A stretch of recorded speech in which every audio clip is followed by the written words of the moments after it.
top news headlines of the day from CMR. Brought to you by J. Michael. Good morning, Sandy. Hey, good morning, Erin. How you doing? Fantastic. And you?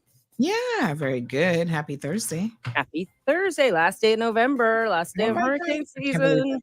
I can't believe it. Yeah. Ugh, You we know, made it. Yay. really, yes. Fingers crossed Oh, nothing happens in December randomly enough, because ever since 2020, I don't trust things anymore. I know. Yeah, for sure. Mhm. But there are still late seasons, of course, with the end of hurricane season. The caution is always Yeah. we made it through the sort of major part of it, but always be vigilant Hmm. because you never know when a late season storm could potentially pop up. Yeah. So, in other news this morning, we've got the late Henry Kissinger. He just died. I saw that. This Yeah, following 100 champagne years just old. opened on its own somehow. Oh, cheers. Yay. Yeah. Sorry, So, I'm not too for fond of Kissinger. oh, well, for Yeah. people who may not know, he is the former U.S. Secretary of State who dominated foreign policy in the United States. Who, Terrorized foreigners for sure in other countries. yeah, Yeah. who removed itself from Vietnam and broke down barriers with China. He died on Wednesday, November the 29th. That was yesterday, and he was 100 years old. Yep. All I can say So, is I'm really happy Jimmy Carter outlived him. I'll let people look up the history of Kissinger if you want to know why I'm not sympathetic. yeah, all right. So, a man has been charged with the murder of Ian Duffel. So, a 55-year-old man from Town was arrested on Sunday and has been formally charged with the murder of George Ian Duffel, which Mm. took place in, you might kind of almost forget this one, but it took place in West Bay on the 14th of October last year.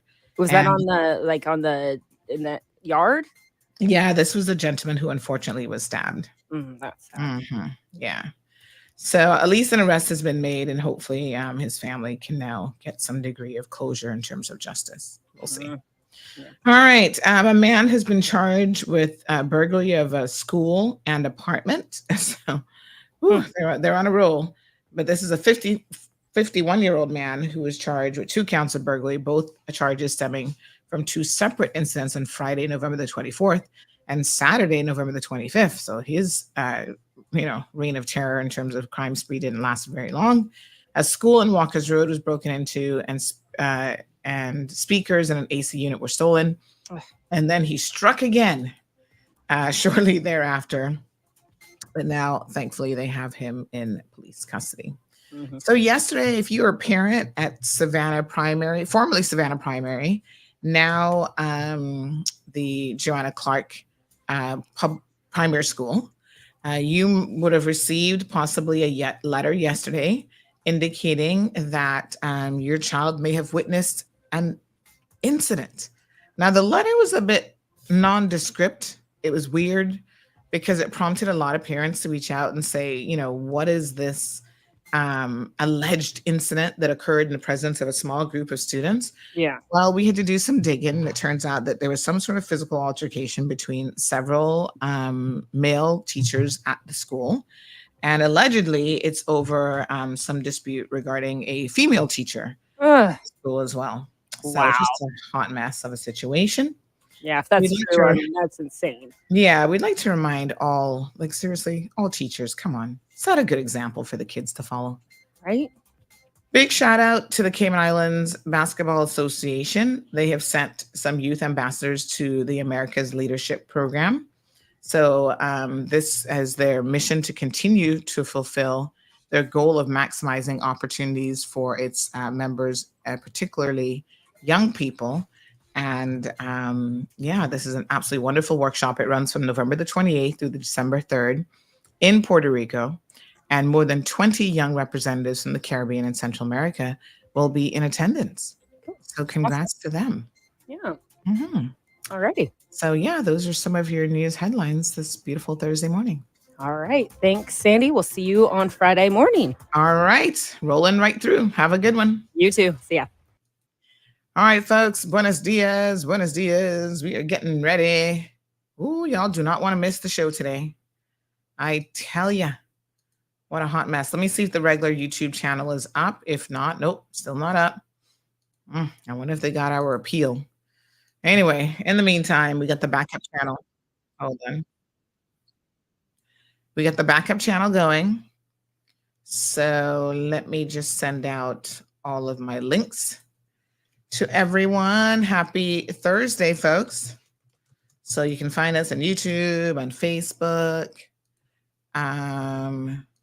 Today's show was raising a lot of eyebrows even before the show. People are like, oh, which family, which drama? I said, y'all gonna have to wait for it. And it's not who people thought, which is kind of interesting. So there was somebody who's like, oh, if you're talking about this situation, you can't talk about that situation. I'm like, well, it's not that situation, but thanks anyway. All right. Yeah, what a hot mess. All right, let me just do a quick time check and see what time we go live on radio. I think we got a couple minutes here. Good morning to everyone. 1 minute and 52 seconds. How y'all doing, honey chill? Okay.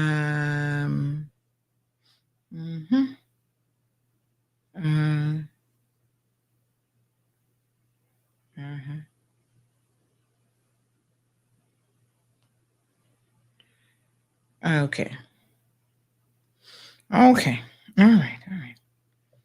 Let me see, honey child, what we got going on. Yeah. So many stakes in the fire. It's a lot going on these days. All right, 1 minute and 15 seconds, and then we're going to get started. Good morning, everyone. Miss Renita up at 7:03 a.m., nice and early. I know she gets up early. What did my aunt used to say? The early bird gets the worm, honey child. She'd be like, get out of bed. Let's get going. I said, okay, auntie, I'm tired. Nope, get up. Get up, young lady. And I'm like, oh, man. Can I sleep in? No, the early bird gets the worm. You know, another one of her favorite euphemisms was early to bed, early to rise makes a man healthy, wealthy, and wise. I was like, okay, well, I don't know about the wealthy part, but we'll see. Okay, 30 seconds. Buenos dias. Oh, y'all don't want to miss the sus this morning. Lord have mercy. I can't make this stuff up if I tried. I just, whoa. No, sir.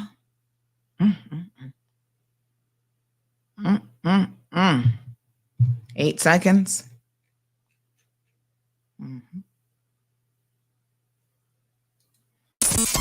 Bigger, better, bolder. The cold, hard truth is taking talk to the next level.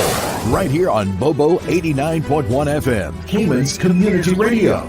We are still spilling the tea and committed to being part of the change that Cayman so desperately needs. Join Sandy Hill weekdays from 7:30 a.m. for Premier Access, Cayman Voices, Truthful Thursdays, and much more. Cayman's #1 talk show is now bigger, better, bolder, and more than talk. Getting results with hot topics, consumer reports, court exposés, and more. I've come to set the record straight. I've come to shine the light on you. Let me introduce myself. I am the cold, hard truth. Now, from the CMR studio in Grand Cayman, live, direct, it's the cold, hard truth. Now, join the conversation on 345-936-2626. That number again is 345-936-2626.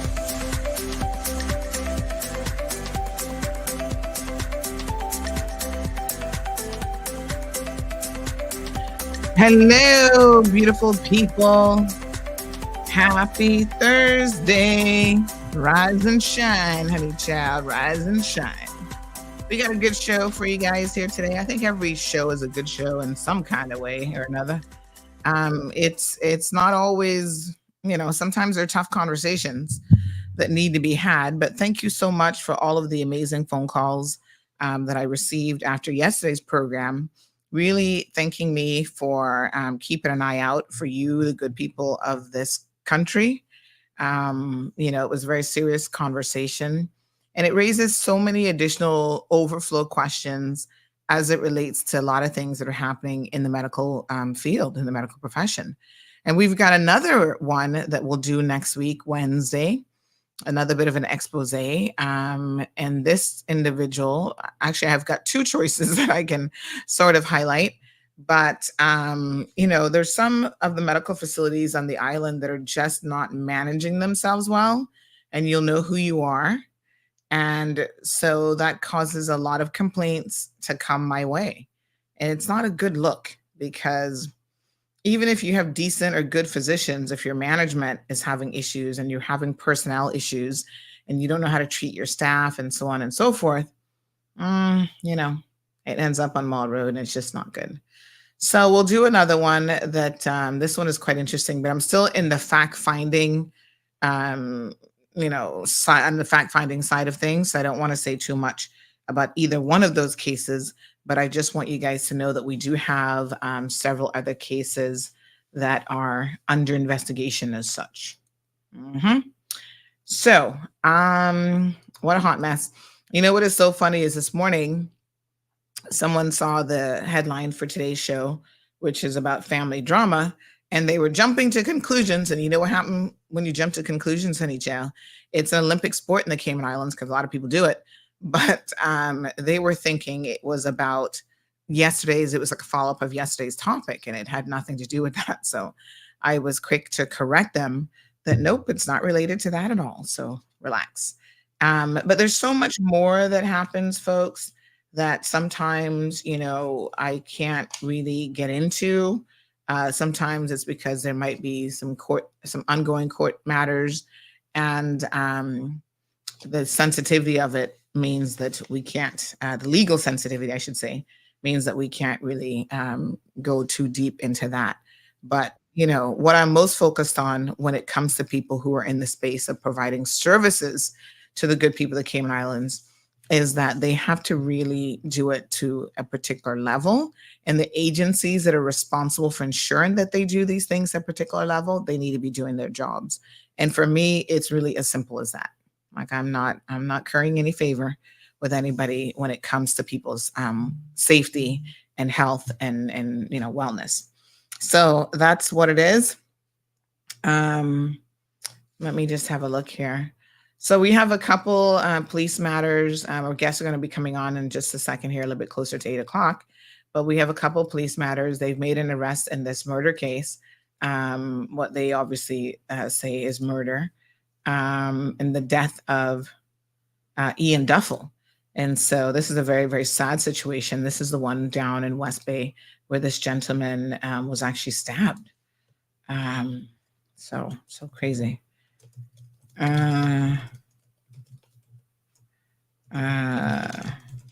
Yeah. So very, very unfortunate situation. The violence in our community continues to take a toll, obviously, on people. So, yeah. People are still sending me this thing about this world, the most outstanding women listeners in the world. Folks, I don't know what this is. Apparently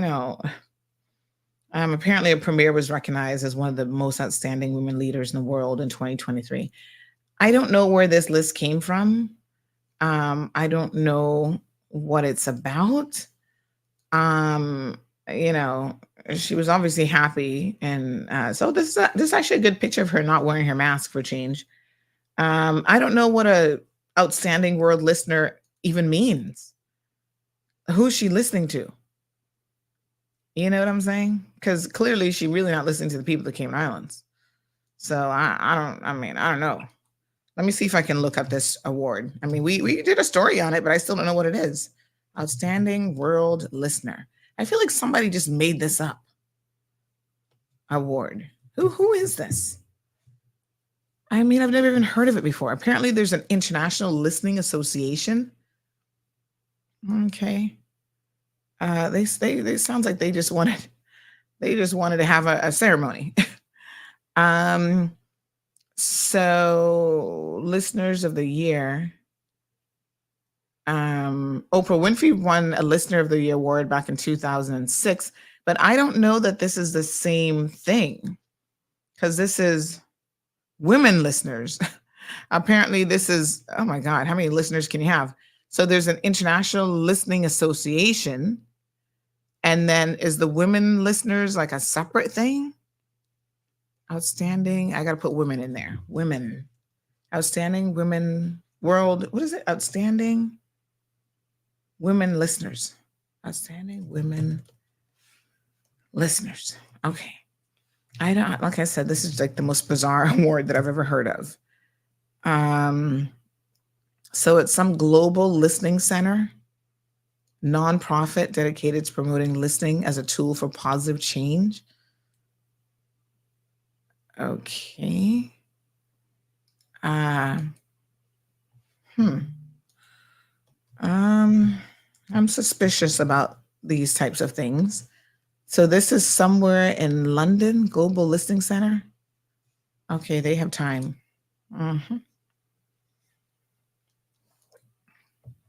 They got time, honey chill. Okay. You know, anybody can start a nonprofit. Listening Legend awardees. Never heard of any of these people, but okay. So they have, of course, Juliana O'Connor Connolly front and center in this website. I don't know who these people are. I don't know what the criteria are to be a global listener. And it talks about the importance of listening. Well, that's great. I mean, I think this is wonderful, but I'm just not sure what this Global Listening Center is. It says what we offer: effective listening strategies for educational, corporate. You know what I feel like? Research and evaluation technology. I feel like somebody signed a contract with this organization. Like our government has some dealings with them. I'm willing to bet. Can somebody do an FOI for me and see if we have a contract with this organization? Because I'm willing to bet that the Cayman Islands government has spent money on some report somewhere in the world, and some cubbyhole, some chief officer's cubbyhole, about whether or not we're great listeners. And that is how we have now come to be on this list and having this entire award.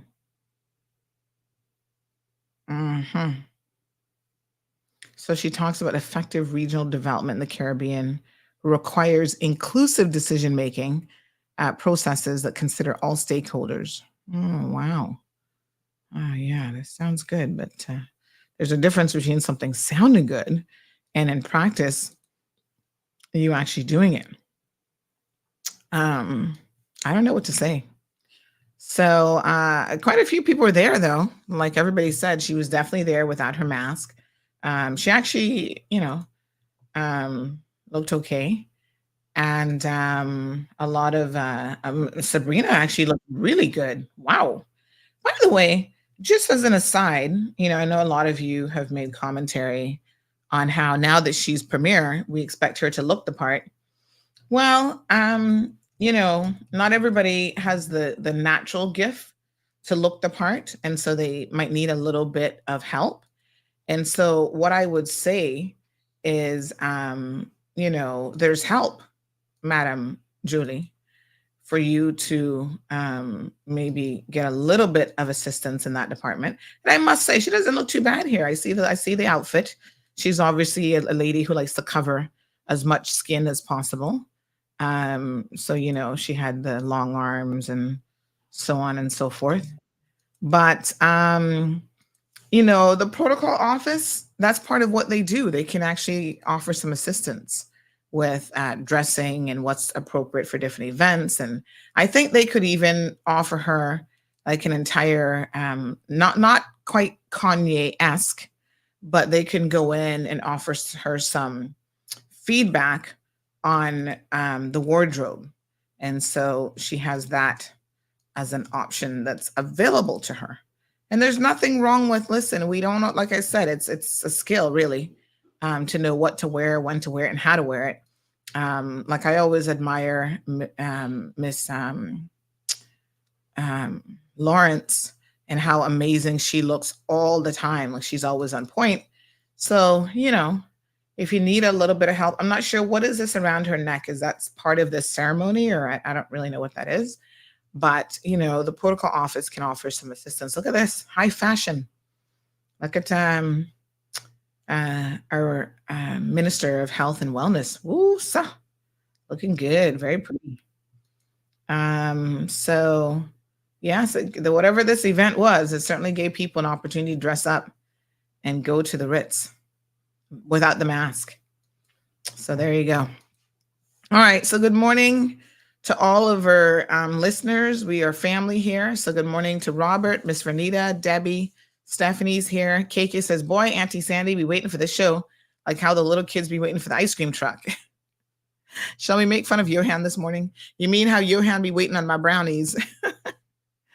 You're standing on the porch saying, come on in, honey child. Siobhan, good morning. Good morning, Diamond Princess. Stephen joining us in the UK. Miss Hilda is here. Linda from Bermuda watching as well. Yasmin, so good to see you. Miss Elaine says, good morning, CMR fam. Miss Dean, good morning to you. Siobhan says she can't stay long this morning. She got a busy day. Wow, what are you up to, honey Jim? Miss Bonnie is here. Tracy is here. KK said she's ready for the tea. She says, let's just get right into it. I can't take any more suspense. Alejandro, good morning. Good morning to Javon, Jennifer, Miss Olivia, Miss Beulah. Almost 400 people already on the live stream. Good morning to Barbara G. Linda says, what's for breakfast this morning? Well, I'm not actually having any breakfast this morning, Miss Linda. Most mornings I don't do breakfast. I'm just going to do some water. I've kind of laid off of the apple cider for a minute. So I've just been trying to get a one up on my water intake because you guys know I'm struggling with drinking water. So let me see. Did Miss Stacy give me any ice this morning? Oh, child, the ice melted already. We live in the tropics. So just water for now. And we'll see how I get on for lunch. I've got a 1 o'clock shoot on my new project. I got to go do a recording for that. So, yeah. Good morning to Wee Wee, Natasha, Aliano. How are you? Alba, buenos dias. First Lady says, I'm up and ready for the day. Have a blessed day, K-Man. Absolutely. Good morning to Miss Pat. Miss Daisy's here. Daisy, don't forget, we need to have a little lunch date soon. Miss Joy, thank you. KK, she loves the blouse. Can I tell you a funny story about this blouse? This happens to me all the time. So sometimes I go shopping and I buy the same thing more than once and don't even realize it. Miss Stacy's like, you have this already. And I'm like, are you sure? So this blouse, apparently I love the pattern so much that I have 2 of the same tops in this pattern, but slightly different design. So there's this one, and then the other one, I think has like a collar or something, but the exact same pattern. I'm just like, we're creatures of habit. Like even our eyes are attracted to like the same things. I picked up the same and ordered the same shoes and didn't even know it. And then I'm like, these shoes kind of look familiar. So thank you. Good morning to Patricia Blake. Good morning, Miss Sue. Shamika, how are you, my dear? Lavana's here. Hope you had a wonderful birthday yesterday. Felicia, somebody else sent me some birthday greetings for their son. Please send it so I can post it up. Sandy is in the house. Luana, thank you. Damaris is here. Brenda Lee. Hello, Miss Brenda Lee. How are you? Alejandro said it must have been mandatory. They give it to her whether or not she wants it. No, she has to ask for help. I mean, listen, if she's happy with it and she doesn't care, then it is what it is. They came up with the most silliest award topics or whatever, like WTF, says Cake. Pat says, listening to whom? Well, that's the question that I had. What is this listening award about? Like what makes you an outstanding listener? I don't actually know. This Global Listening Center, which I've never heard of before. They're based out of, is it UK? Anyway, they've got a lot of, for people who believe in listening, they have a lot of written content on their website. Maybe they should do a video so you can listen to that instead. But anyway, yeah, I mean, I have no clue who they are. Never heard of them. Don't know anything about them. Like I said, this is a little suspect. So they've got a location in India, in the UK, in London, and then also in Albuquerque, New Mexico. Global listing centers. Okay. All right.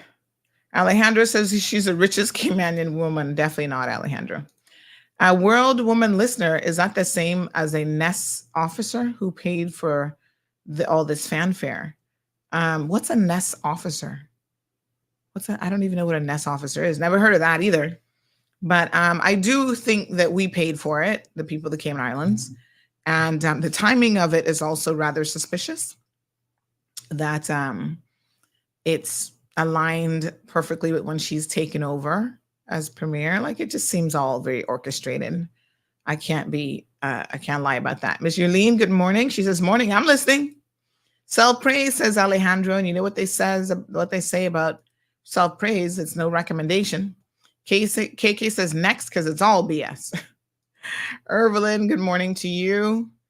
Alejandro says maybe it's something that Wayne Panton signed before she replaced him. I don't know. Morning, Johan. Are you ready for today's show? He puts listening in quotes. He says, Auntie Sandy, you should get an award too for your daily show plus listening. No. We're not going to waste any awards on anybody. Now let the lady live her best life as premier of our Jerusalem, aka Cayman. Lord Jesus. Good morning, Miss Dean. I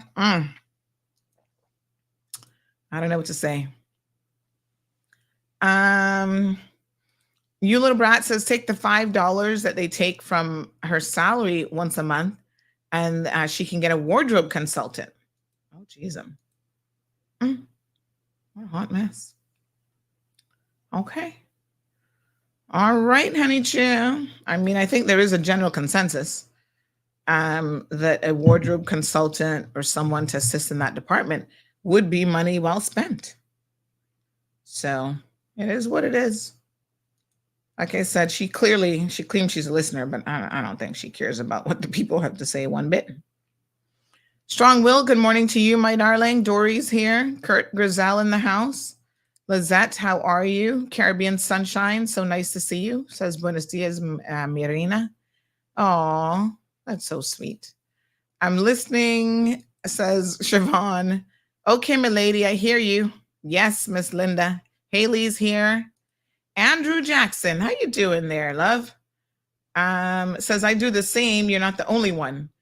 Yeah, right. When you really like something, I guess your eyes are just like, oh, that looks like a good deal. And when I get home, I'm like, why are there two in my closet?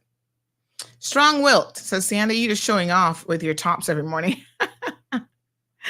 And, I also tend to wear the same ones. Like, I've got a whole closet full and I wear the same ones over and over again. Miss Carol, how are you? Marva says, good morning, Sandy and everyone. I'm a very great listener, so I'd like to know where I can sign up. Philip, good morning. Teresa, good morning. So we've got a whole bunch of people in the back studio. Now, some of you, it says devices not connected. So you might want to check that your cameras have access, especially if you're joining by your phone. So Troy, yours says device not connected. Fam, yours says device not connected. And Winsome, yours says device not connected as well. So just make sure that you go into settings and you give permission for the camera and the microphone so that we can hear you. You don't have to show your faces if you don't want to, but my opinion is people always tend to listen better when they can see a face, and they're more likely to also believe you more as well. Yes? All right. So let's get into this story this morning. So, people reach out to me all the time about all sorts of things from all walks of life. And when it comes to family drama and family situations, it is very, very difficult, I must say, to sort of navigate these topics because, everybody knows how families are. And sometimes there's more to it than meets the eye. And there's all sorts of feelings intertwined into stuff. It is what it is. But I think that what I would say is that we give people an outlet on this platform. The biggest reason why is we hope that change will come about. And sometimes people need a reminder that they need to do the right thing in the moment, you know? And so there are families who are willing to come here and share the very personal and intricate details of their lives and their relationships with hope that the end result will be a little bit of a meeting of the minds and some positive change. And so I want everybody to go into today's conversation with this family that we're about to bring on with that in mind. These are not easy conversations to have. So fam, yours still says device is not connected, which means I can't join you in. So just FYI, just check your settings again and make sure you've given access to your mics and so on. But one of the most difficult times in anybody's life is when you have lost a loved one. And a lot of emotions get embroiled in that. Just ironically on Saturday, somebody from the UK called me and they said, Sandy, you know, we want to talk about my father's will. He died in the Cayman Islands and the child that he has there, and his mom isn't allowing us to access the will and this and that. And, you know, I know times anything around a death is extremely difficult. And so it's a tough conversation to have. So I want to extend my condolences first and foremost to this family that is joining us this morning. And I also want our listeners to, because I know some of y'all are keyboard warriors, you want to start commenting. Before you comment, let's give them an opportunity to really share their story and understand what's going on here and who they are and what it is that they actually want. Okay, so let's go ahead and pull in Nadine first. Good morning to Nadine. Hi, good morning.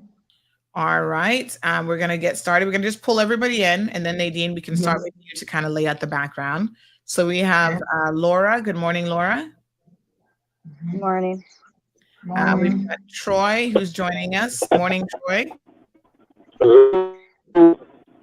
Hi, your connection is a little bit spotty. Look like you might be in a car. I'm not sure. All right, we have Amari. Good morning, Amari. Amari, can you hear us okay? I think you've got yourself muted. So just remember if you have your morning. Hi, morning, Amari. We have Megan. Good morning to Megan. Good morning. Good morning, dear. And we also have Carrion. And unfortunately, the person who has fam listed on the bottom, I can't bring you in because it says your devices are not connected. So you might want to maybe come out and try to go back in, but you've got to go into settings and give access to your microphone and your camera if you want to have the camera active, right? So Nadine, let's start with you because I believe that you are the person who actually reached out to me about the situation, yes? So first of all, thank you for the call. I don't even know how you got my number and how you're all the way in the UK. How did you find out about CMR? Let's start there. How do you know about us? Oh, someone tell me about you. Just so that I can contact you and you will bring out the information. Yes. So I'm grateful for that one. Yes. So, I mean, I do know that, you know, our tentacles reach far and wide.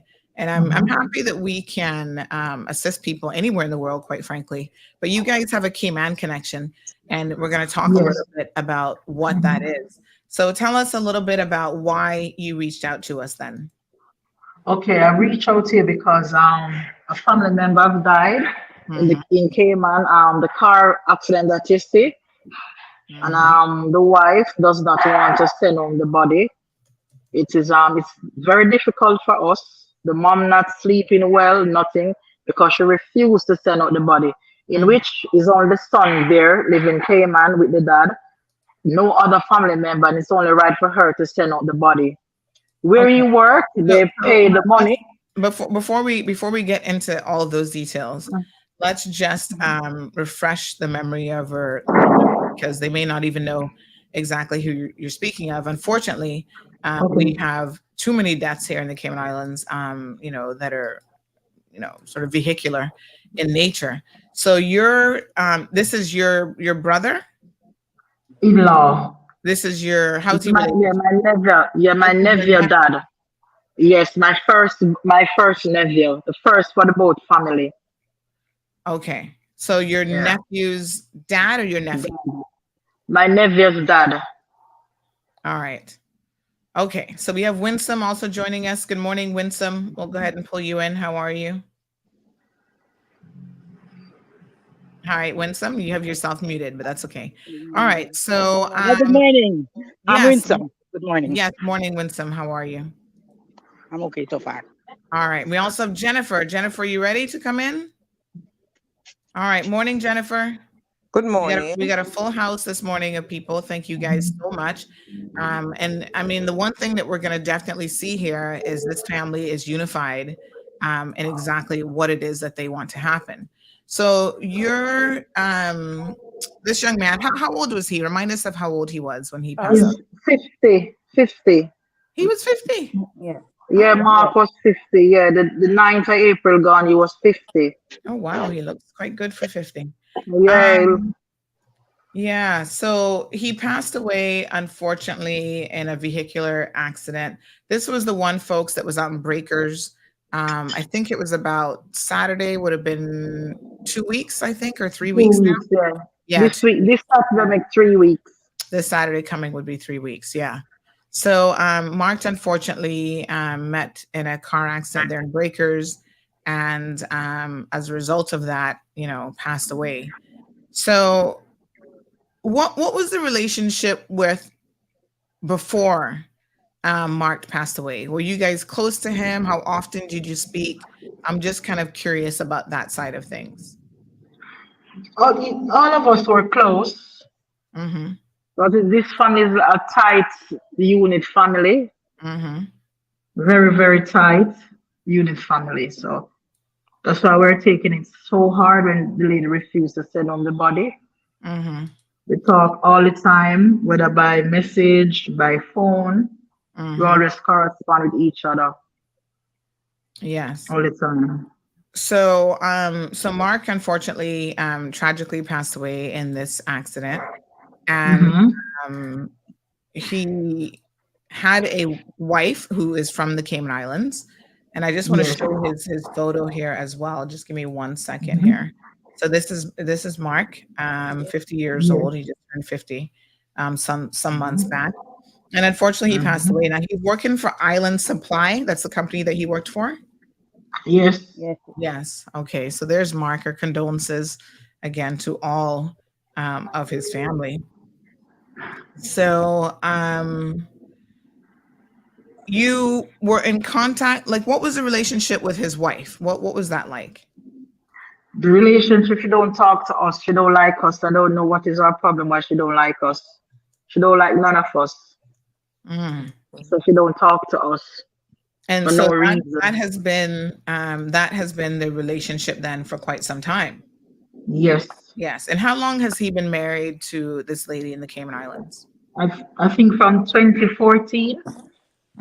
So about 9 years then. Yeah, roughly 9 years. Okay.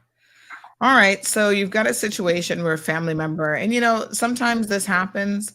You unfortunately can't pick who people want to be in relationships with. I think we all know that. And so, you just kind of go with the flow. Sometimes you make it work as best you can. You keep in contact with your loved ones. And, if the spouses or new children or whatever don't necessarily want to have a relationship, you just kind of go with it. But death is one of those things that you kind of have to come together in some way when someone passes away. And so this is what I think, Stacey Ann, you might have us playing in the background. So we just need you to silence that so we don't have any background sounds. So you're how did you find out then that your family member passed away, that Gordon passed away, Mark?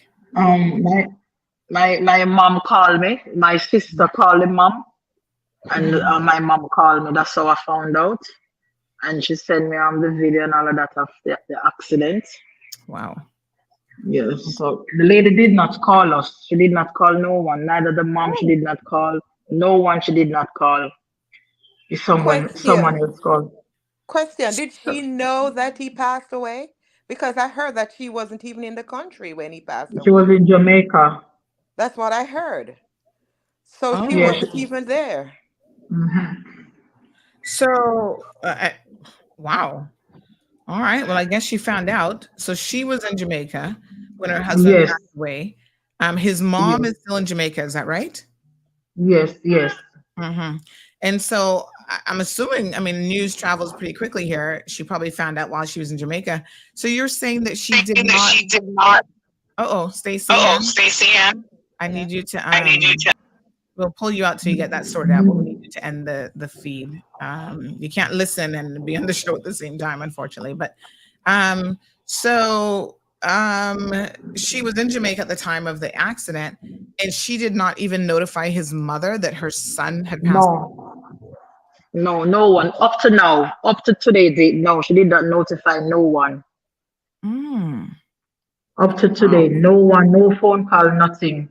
That's it's sad. It is very, very, very sad. It's sad. It is sad because Mark loved this woman. He doted on this woman so much. Some of the time when I'm his aunt, I'm Jennifer. Okay. And some of the time we are friends on Facebook. And some of the time when I go on Facebook and he's just there muddling about his wife. And sometimes I just come off and say, look like it's him alone have a wife. He doted on this woman. Okay. So, I mean, it sounds a little bit unusual that she wouldn't even have enough respect to notify his own mother of his passing. That's just shocking to me. I mean, maybe not the extended family, but his mother? Did she have a good relationship? The mother, I know. Do we know what her relationship was like with the mom, or? Not very good. No, she don't like anyone. Not good. She don't like them. I don't think she don't like anyone. She don't like no family members. She don't like none of the family members. So. Oh my gosh. Okay. She used to. Sorry to interrupt. She used to live in England. This is Troy speaking. She used to live. She used to live in England, and many times because Mark. Which is my brother, and many times I have to go there and take Mark away from there because she just want to kill this man. I'll tell you this now. Twice, which I know for a fact because she said it. She said once she stopped him up and said that she would, if he was crippled, she would look after him until he died. Another time, another incident, mark on his neck where she got somebody to shoot him.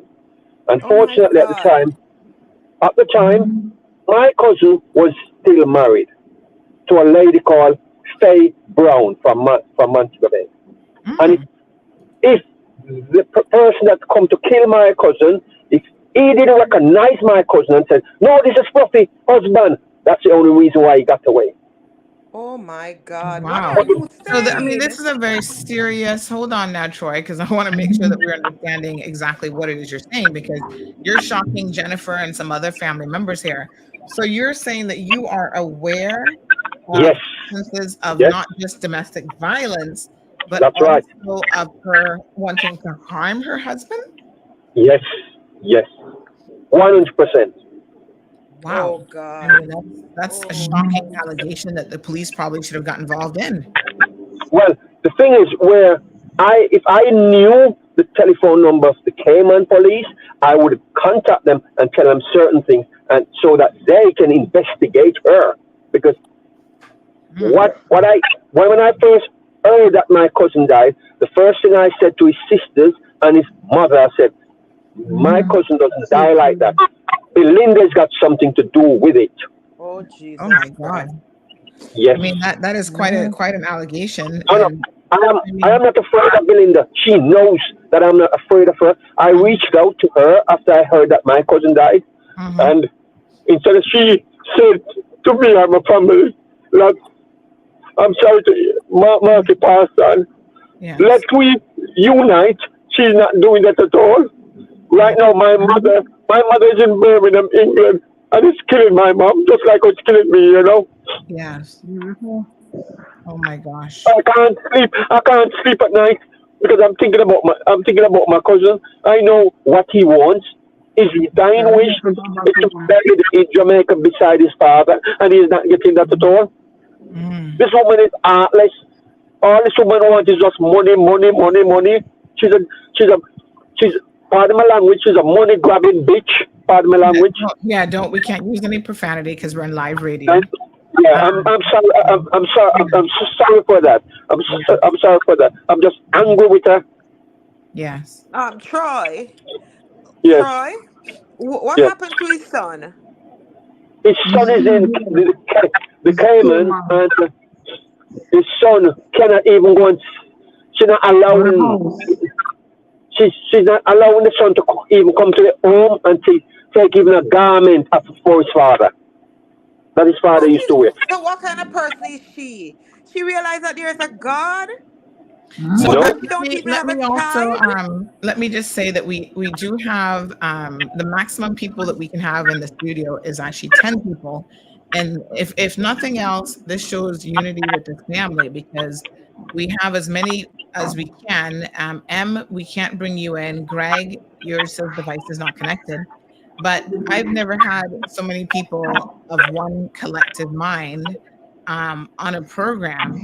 So I think that speaks volumes about how unified your family is. I say Amari has come back. Unfortunately, we've maximized the number of people that can be added, Amari. So we'll see in a second kind of who else we can bring in. Anne is also just joined. So, a lot of family members are here of a singular voice. And I guess some of you have different experiences with this situation. So Troy, your experience with the wife, whose name is Belinda, Yes, not been good. And not that she has been violent towards him as well. Yes. She and her mother, because the mother is living back in Cayman, and as I'm a Jamaican born. I live in England 45 years, and I never disrespect any other Caribbean country. If a person comes from Cayman, Barbados, if that person and I is in any dispute, I will not bring up their country. Mark and Belinda was in argument. The mother got into the argument. I let she speak her mind until she mentioned, "You Jamaican, blah blah blah blah blah blah blah." You use those words as an example to swear. And I said to her, I'm sure Mark did not mention anything about anybody from Cayman, so you don't have the right to mention about Jamaica. So I took her on, and the mother went crazy. I called police and this, that. I said, listen, you can call police, but I haven't touched you. The only thing that I say to you, do not mention my country. My country doesn't have anything against you. Yes, she was cursing Jamaica. Oh, you Jamaicans are this, that. You are thieves, murderers, this, that. I said, in every country, there are murderers and there are thieves. So where is Belinda? Family. Where exactly is Belinda from? All my life, I'm 65 years old now, and all my life, I have never heard of any murderer in my family. I held Mark in my arms as a baby. I took care of Mark as a baby. Mark is so gentle. Mark is so loving. Mark did not deserve what he got. That's right. He did not. I've never heard Mark use any bad word or anything in front of me all the days of his life that I have known him. Right. So where is some people are looking at Belinda and they say, well, she doesn't even look Caymanian because Cayman's a very small place. Where exactly is Belinda from? Is she from the Cayman Islands? Where do you know anything about her? Where's she from? Yes, she was born. She was born in Cayman. She was born in Cayman. I don't remember at this present moment where in Cayman she was born, but she originally is from Cayman. The whole entire family there is born in Cayman. Even one of her sisters, the whole entire family doesn't talk to her because she doesn't agree with things that Belinda is going on with. Mm-hmm. So people say that her and her parents are Caymanians. Yes, that's right. And by the way, people who are not connected to you, because some people in the comment section, I saw KK saying, oh, she doesn't believe this. Unique said she doesn't believe this. There are people who have no connection and don't know you people at all, but know Belinda, and are saying that every single thing that you guys have said is absolutely true. Every word we have said is true. Every word. I will go to court tomorrow morning, and what I said, I will state in court because Belinda tried to kill my cousin twice. If my mother, which is Mark's aunt, she's 81. If she did have a phone, she would be on this line now. Wow. Because she's devastated about the death of her nephew. Oh my God. She's planning to bury she's planning to bury him on Saturday. Yeah, Nadine, I know you've had significant you have had significant conversations with her. Yes. You sent me a lot of the correspondence with the two of you, the back and forth. So just give us a summary. She have conversation with the sister. The sister sent the text them and I passed them to you. Yeah. Okay. Carrie-Ann. She's only speak to Carrie-Ann, and I've got an uncle in England here. She used to speak to Uncle Raymond, and she stopped speaking to Uncle Raymond, and then switched to Carrie-Ann. Right. Okay. So I'm gonna read some of what she has sent to Carrie-Ann. And so at some point, I don't have the dates because these are forwarded messages, but I'm assuming this is right after the incident. So it said, morning, Carrie-Ann, tried calling you back yesterday. I'm still not in a good place to speak with anyone following Mark's passing. I am awaiting Mark's body to be released from the police in order to make arrangements to have him sent to Jamaica. And this is important because this is going to come back as a point of discussion. So just stick a pin, right? So she says, once I get the information, I will update you all. In the meantime, I need to sort him being buried in St. Mary by his dad. Could you see? Beside his dad. Sorry? Yes. Beside his dad. Beside his dad, sorry. Yes. Could you see how we can get that done? And then it said, yes, hon, I was at the doctor's yesterday. I asked my cousin to go and clean up for me which place. My mom cried every morning and night. I'm crying all day. And then the reply was St. Mary. It's hard to see him things or smell him.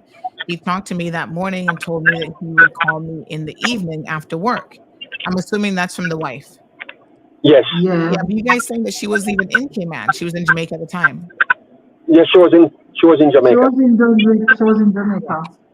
She says, I'm waiting all now for the call. And I was to do a surgery, but now it is put off, and I'm happy because I'm stressed out. And all now, Jamario now gone to the hospital after the incident. I was overseas, so there you go. She admits that she was overseas. Yeah. I had to go identify his body because Jamario never showed up. I talked to him. She and my brother did it. It's hard. He will go soon.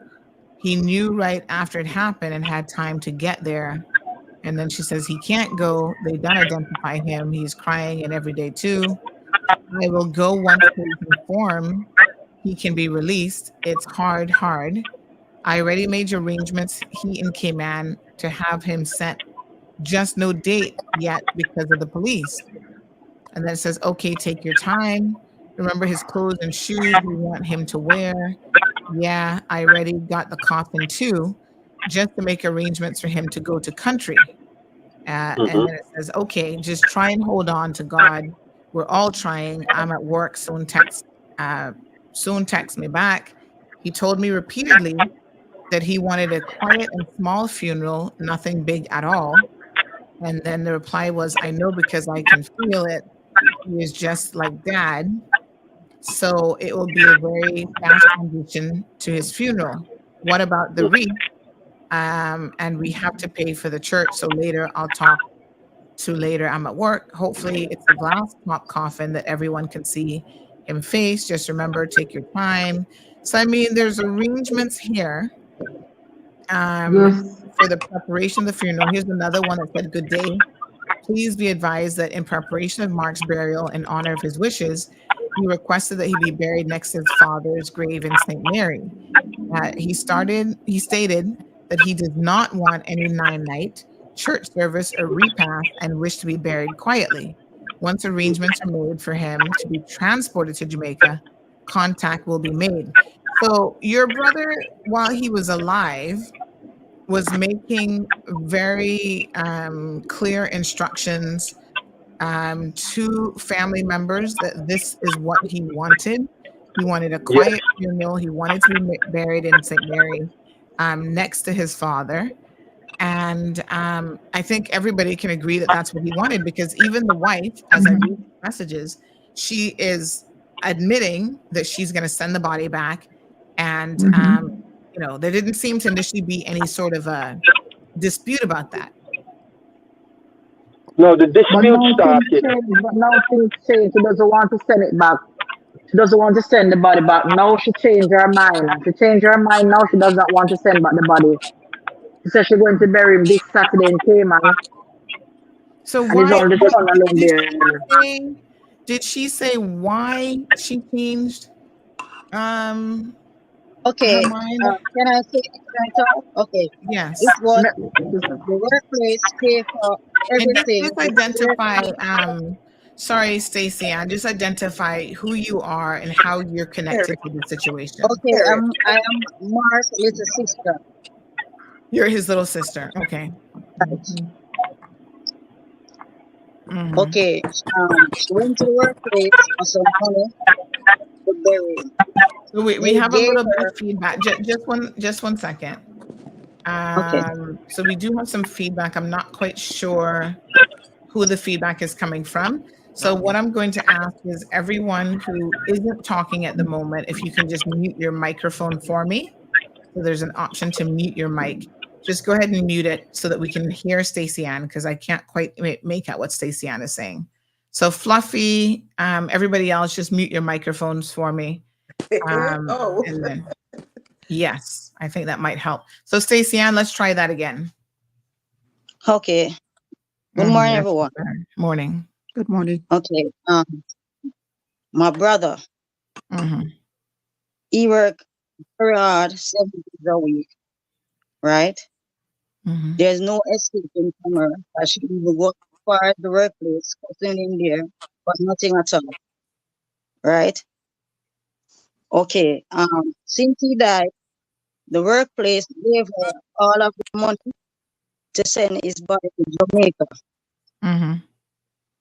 Which he told them a lie, that we want land title from her and no limited air flight. That's what he told him. Being there, so she go about and not paying over the money that they give her to pay for airlift, the funeral home, to bomb the body. So she didn't pay over the money. After that, she go back there. So let me just be clear. Let me just be clear about this. And I've heard this from people not connected to the family whatsoever, because other people are so shocked at what has transpired here that I must tell you, quite ironically, before you guys reached out, other people reached out to me and said, Sandy, you need to look into this. She's a wicked woman. Call me. I have to tell you what's going on. And basically, she actually got money from his workplace in order to repatriate the body, to send the body back to Jamaica. Now that she's changed her mind about sending the body back to Jamaica, the workplace has said, well, we gave you the money specifically for that. If you're not going to send it back, then we need the money back. And she's basically told them, no, they're not going to get the money back. What is this, Lord? This is what other people who are not family members have stepped forward and shared with me yesterday afternoon. Ironically, this was after 3 o'clock, and Miss Nadine, you would know that it was shortly after that you contacted me as well. So the timing of, you reaching out coincided with other people who are aware of this money that she got from his employer. Yes. She did get the money.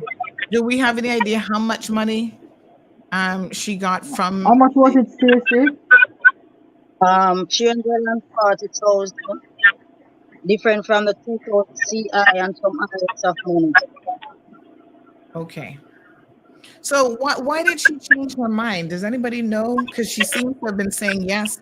She admits that those were her wishes, and she was going to initially send the body, back to St. Mary. What changed? What happened? The money, ma'am. The money. She wants the money. She wants everything that Mark owns. Mark has his children. So just one second. Jennifer, you wanted to speak. Go ahead, Miss Jennifer. I'm saying the money. Yes. He wants everything. So just remember, everybody else mute your mic for me. Children. She wants everything, and that is the bottom line, because she was out for the money. And how many children did Mark have? 4. He has 4 children. 3 here, presumably 3 in the UK and one there in Cayman. He had one. His son is there. Do the 2 of them have children? No. She doesn't have any kids. Thank the Lord. So he had 4 children before he met her. Yes. How old are the children? Do we know? You said one is here in Cayman. The big one is 29. My daughter is 23, and Kaisha is 23 as well. And there's another girl in Wednesbury. She's I think she's about 18. 14. Yeah, 18. And the big son 29. So Fluffy, you are the mother of one of his children? The first wife. You're the first wife? Yes, ma'am. Okay. All right. Wow. Yes, so ma'am. what I'm just gonna mute some of you because I'm still getting a little bit of feedback here. But Fluffy, tell us what you know about the situation. You're his first wife. How long were the 2 of you married for? We married October 2000, and we divorced in 2013. So you're married for about 12, 13 years. Yes, ma'am. Okay. And all right. And you have one. You said you have one daughter with him. Yes, ma'am. His first daughter. His first daughter. Okay.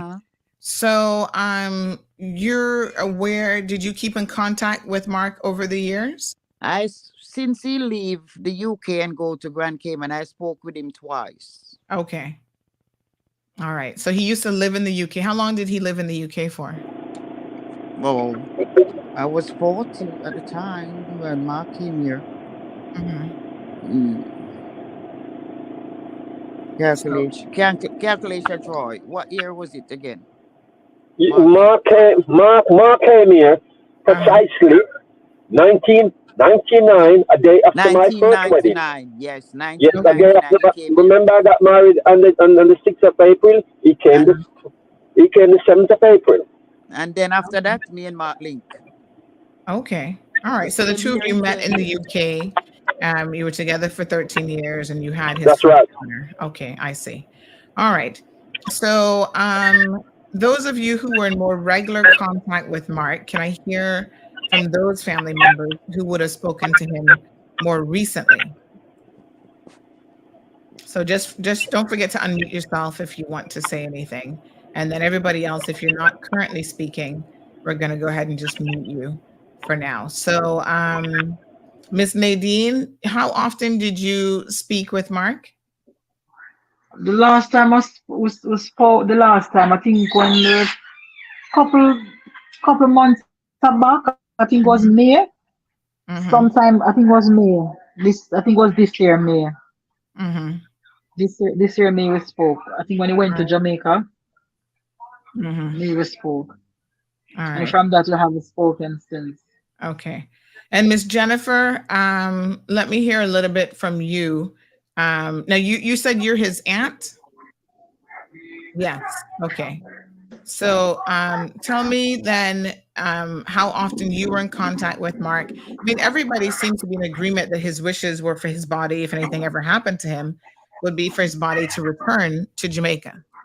Actually, for me, I live in the United States. Okay. And I have not spoken to Mark recently, but from time to time he called me and we talk. We talk on the phone a lot of time. He shows me his progress. He showed me his home, his cars, and stuff like that. And I'm proud of him. I'm so proud of him. You know, when they called me the other day and I mean, I have high blood pressure. I'm sick. I'm on my way out to go to the doctor now. But when they called me and told me that Mark died, I was just trembling like this. I have high blood pressure. I was just trembling like this. And I'm saying, oh my God, what's going on? What's going on? And I'm hearing this and I'm hearing that. I don't know her. I have never spoken to her. Even when Mark called me from there, he has never introduced me to her. But, I've been hearing a lot of things, But, people must realize that in this life, we're to do the best we can. I do The the best best and I the can right for thing. everybody. And Karma, Karma is gonna reach her. Karma is going to reach her. Because you don't treat people like that. The man love the woman, he don't tell her. Sometimes I say, come on, boy. I mean, is it a one-way thing? Sometimes I just come off the thing when him talking about my wife, my wife, my wife, my wife. And I'm saying, you're going like you're the only one that has a wife. Wow. So she was let me just I'm getting some reports that our radio connection is gone. So just give me 1 second. It could just be that the volume was a little bit low. So let me just play something. I'll play a commercial to kind of bring the radio back online, and then we may have to check and see what's going on with the radio connection. 1 second, folks. March 4th! Viva la Revolution! Sire, what are you doing? Well, I'm leading the revolution, underling! It looks like you're talking to the garden. It's a plant-based revolution! God, you ruin everything! The plant-based revolution marches on at Burger King. Joining the Rebel Whopper are the all-new plant-based nuggets and Chicken Royale. Created by the vegetarian butcher in Europe, the new Chicken Royale and nuggets replicate the Moorish taste of the original BK classics, but made completely from plants. Come try the plant-based revolution at Burger King. Full menu at burgerking.ky.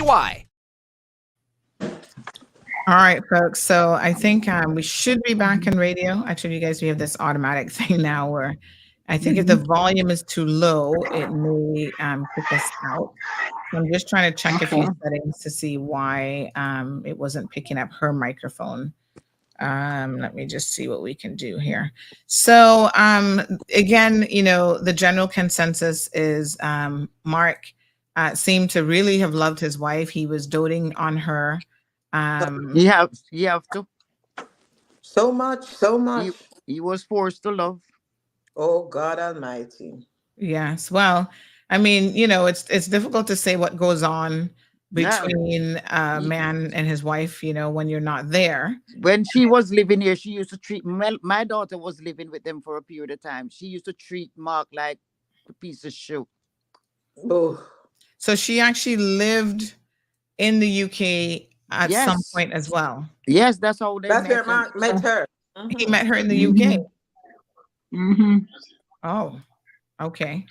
So, what a mess. All right. So he met her in the UK, and then they moved back to the Cayman Islands together. Yes, ma'am. Okay. All right. So by all accounts, he really loved her. He was a doting husband. You guys questioned whether or not it went in both directions. Now, Ms. Jennifer, it's so interesting to me that as close as a family as you guys are, and like I said, there's a lot of you here who are not even on the screen, that you say that he never introduced you to his wife? No, he never did. Never did. So he never said, Auntie, here's the phone. I want you to meet my wife, Belinda? No, from what I gathered, she didn't even want to meet any of his family. Nope. He didn't know her mother based on the foregoing. Oh. He didn't know, and you know, I am so mad. But you know what? I gotta leave. I have a doctor's appointment and my ride is here. Okay. So I gotta go. So before you leave, just tell us, Jennifer, what is it that you would like to have come out of this today? I would like for his body to go to Jamaica to be buried beside his dad. I'm aware my family keep in touch with me from that end, and I am aware that they were there cleaning up the burial spot to do whatever they have to do.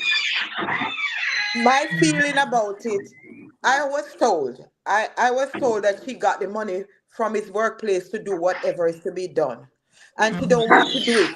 And she want to keep the funeral in Cayman. Who does Mark have in Cayman? Mark don't have no family Only members in Jamari Cayman. there. Only his son. Only Apart Jamari. from me, Only apart Jamari from the there. boy. Yeah. And she treat the boy like dirt. She treat the boy like dirt, kick him out and all of that. He can't even go to his father's house. He can't drive one of his father's car. I mean, hear that other people driving the man's car. Her brother. Her brother and her man. Our brother and our man driving the man's car when work so hard and buy, and his son can't get one of the car to drive. It's not right. It's not right what she's doing. She's a money grabber. That's all she's there for. Wow. Oh my gosh. All right, my dear. Well, thank you. Thank you so much, Miss Jennifer. We know that you have to go. Yes, I got it. I'll say bye, Miss Jennifer. Bye. All right, darling. Okay. Bye, Troy, take baby. care. Love you. Love you. I take it, Troy, that's your mom.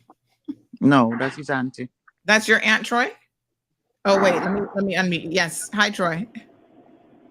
Well, as I was saying, I don't have a good word to say about Belinda. Because many times, Fluffy can tell you that I begged my cousin to leave that girl because I told him one day she's gonna kill you. And so said, so done. Give me 1 second, Troy. I'm still getting some messages that we're not on radio, so I'm not quite sure what has happened to the radio feed. Let me try. They have this new fancy artificial intelligence thing. It's supposed to kick back in when I play a commercial. So let me just try playing one more, and if it doesn't, then we probably need to have the station look at this for me. Just give me 1 second. Recover personal injury attorneys, helping injured people get what they deserve. Did you know that insurance companies have lawyers that represent their interests? Before signing and accepting any settlement, know your rights. Call us today for a free consultation at 924-9999. That's 924-9999. Recover. Your personal injury attorneys are on standby to assist. In the mornings, no one wants to miss listening to the Cold Hard Truth or reading CMR. Cayman's #1 news platform has made your morning commute fun again. Pass this time with the Cold Hard Truth on weekdays from 7:30 a.m. Talk radio that's engaging, entertaining, and enlightening. But be careful. Some mornings it's so hot, you might run into a bit of trouble. All right, folks. I think we're back. I had to, I guess, play more than one commercial, but okay. So yes. All right. Thank you so much, Chuck, for confirming that we're back on the radio. So, Troy, I believe that you were saying that you had concerns for some time about the relationship. Yes, because I see there's a lot of violence in the relationship regarding. Belinda will take up a plate and just smash it in Marcus' face. Wow. And he just sit there and take and keep on saying, you don't have to stay in this relationship. This girl is a mad girl. Leave her. But I don't know what it is. He always leave and come to my apartment, and he will spend like 2-3 days, and then he's gone back to her. It's like she's got a hold on him. And this And was then while he was living in the UK. in England. Yes. And then when she said to me that I will cripple him and look after him for the rest of my life, that even made me more concerned. I said, Marky, what she said, I'm not telling you no lie. You can come and ask my ex-wife. And Marky went down to my ex-wife's house, and my ex-wife told him exactly what she said, that he will cripple him and look after him for the rest of her life. So did anybody else ever witness firsthand any violence between these two? My daughter did. Your daughter? Yes, my little cousin. Even my kids. She come into my ex-wife's house and start to argue with Mark and fighting Mark. And Mark is not fighting back. He's just like a lamb. A little puppy. A little puppy, taking all the licks. And I keep on saying, don't make no woman beat me up like that. But if my ex-wife tried that with me, it's a different kettle of fish. Mm-hmm. So, Fluffy, you said that your daughter witnessed something as well. What do you know about that? Always fighting, spit in his face as well. Yes. Oh my gosh. Yes. Wow. That's the fact. Call his kids. He look at my kids, my daughter and Kaisha, and call them bastards. They're bastards. Yes. Oh my God. Yes, that's what she said. It's a fact. Well, I guess we can't choose who people decide to love, but so it seems she to have been also makes somebody stab up Mark before and send him in the hospital because of her man stab up my ex-husband, send him in the hospital, nearly kill him. When and where was that? In Birmingham here. Oh, in Birmingham, England. Yes, ma'am. Oh. And anytime Mark is in any problem, anytime he's in any trouble, I always dreamt him. Every time. I dreamt him night before twice since he died. What did I tell you yesterday, Troy? What the dream I had? You said that Mark said he want to come home. He's coming home to his wife, Fluffy. He want to go home. And me and the next girl, me and the ex-wife, me and the wife now had a fight, a pour hot water on her in the dream. Yeah. My God. And even me, I dream that he's crying. He's in a dark room crying. And he said, can't take it no more. Can't take it no more. I'm in the dark room. I cry, but you cry like a baby. I cry like a baby in the dark room, saying, can't take it no more. Can't take it no more. He was suffering. And she know what she did. Yes, he was. Even though in front of my mother, she would fight him. And my brother, when he cannot take it, he just jump in his car and drive around the block just to cool off and go back. That's what he used to do in England. That's what he used to do in England. That's what he used to do in England as well. She just need to send out the body. She just need to send out the body and do the right thing. All she needs because to you got do the family back home and all of that, and the grave dig. I think from Sunday they dig the grave. So she just needs to send out the body that he can have a proper burial beside the dad. And she can't take everything. She can't take the house. She can't take everything. But just send out the body. We don't care so long as we get his body back. That's all we need. Because they already paid. The workplace already paid to send out the body. Pay for everything. Pay for everything, and she refused. State that he's going to bury this Saturday. And she said, my nephew should come and view the father's body today. So is what she says. She wants what she says goes. In which is that's not fair. Although she's the wife and she's the next of kin legally, but she needs to send out the body. Do what's right for the family. Even if she hate them to hate everybody, she needs to do what's right for the family. Because if she don't, the same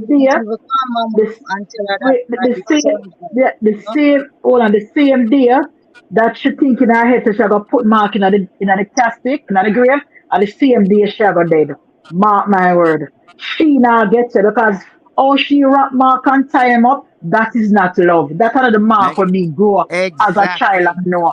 The Noah Mark from where Kidney will grow together. You understand? Jamar is the first born to both my mother and both Miss Joy and Mr. Dicky. So the two from the firstborn. You understand? So this is not love. This could never be love. She's evil. You understand? The first time I spoke to her was on Facebook when Mr. Dicky did, and she was disguising herself like she was Mark. And I found out and I just delete her. That woman, I tell you, as I stand here, she's not going to get to it. She will not get to it. She will not get to it. Mark my word. Let's read a few comments, folks, from our listeners. This person says, good morning from Jamaica. Always watch your program. I find it to be enlightening. Keep it up. Good morning to Ogier.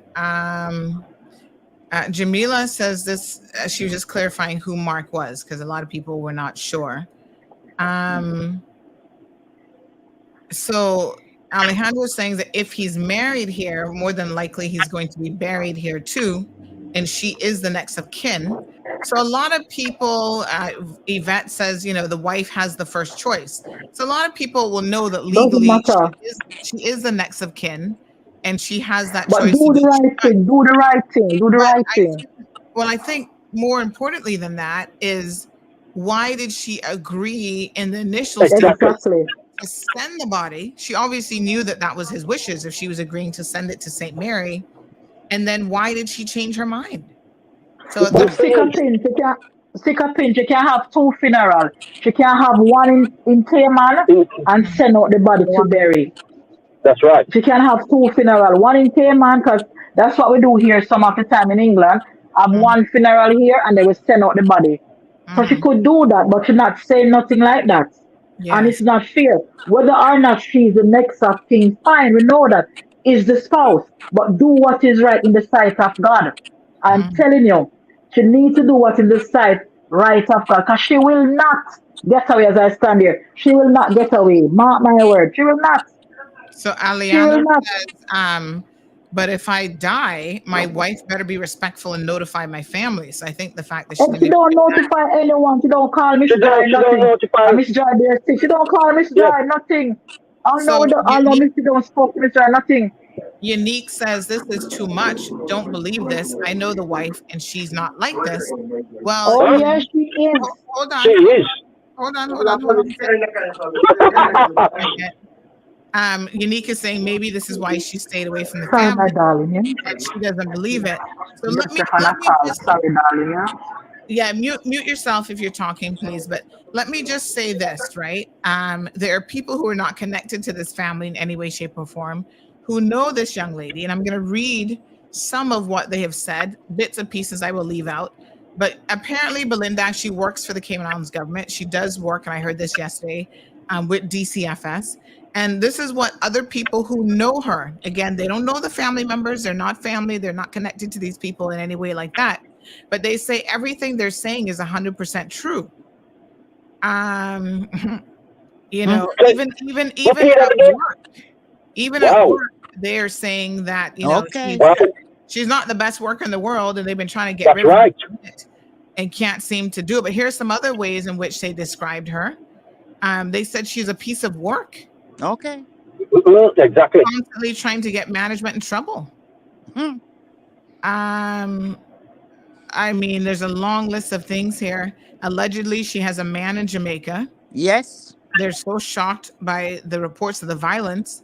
They said, I'm surprised. They were surprised to hear that he was even buried in Cayman. That they want him to be buried here. Yeah, this Saturday, I sent you the information where she wants to bury him this Saturday in Cayman.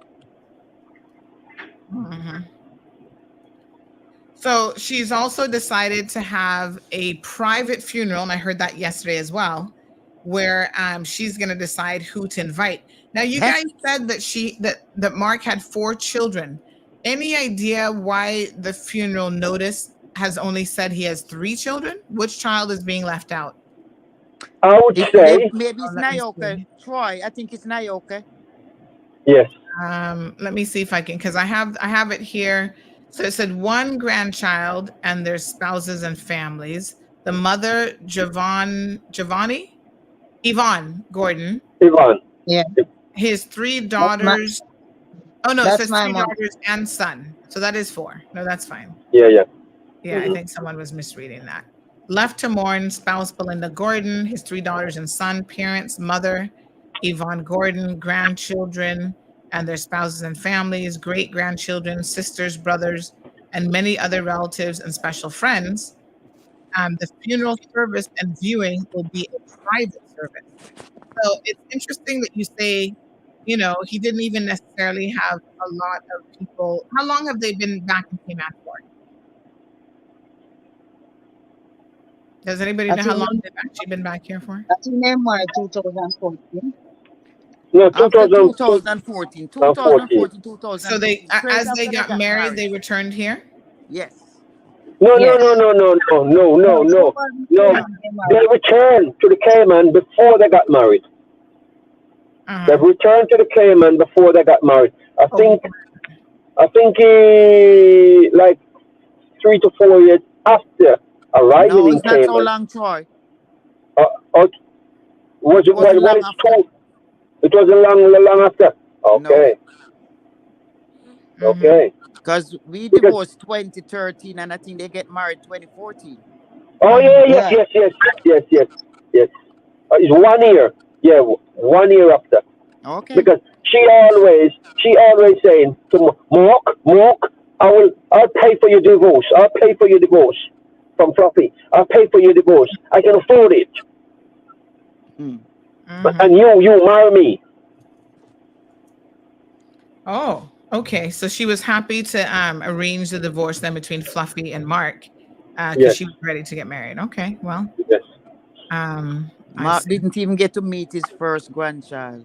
You know that. But the funny thing is, even when I don't know if I'm allowed to say this but I'm gonna say. Yeah, just no profanity. You can say pretty much. No. It won't be any swearing or anything like that. Once I am Mark's cousin.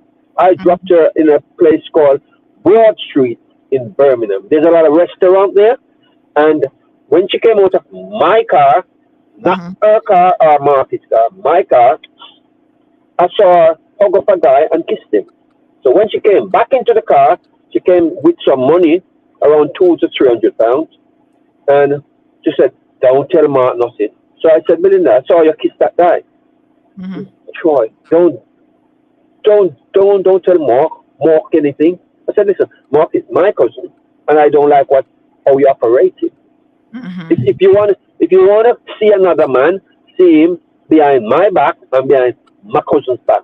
Don't let me find out because I don't put up with these with these things. And you want me to bring you to this man to make my cousin look like a fool?" I said no, and I went back and I told my cousin, and my cousin asked her, and she said, "No, nothing don't go like that, Ma.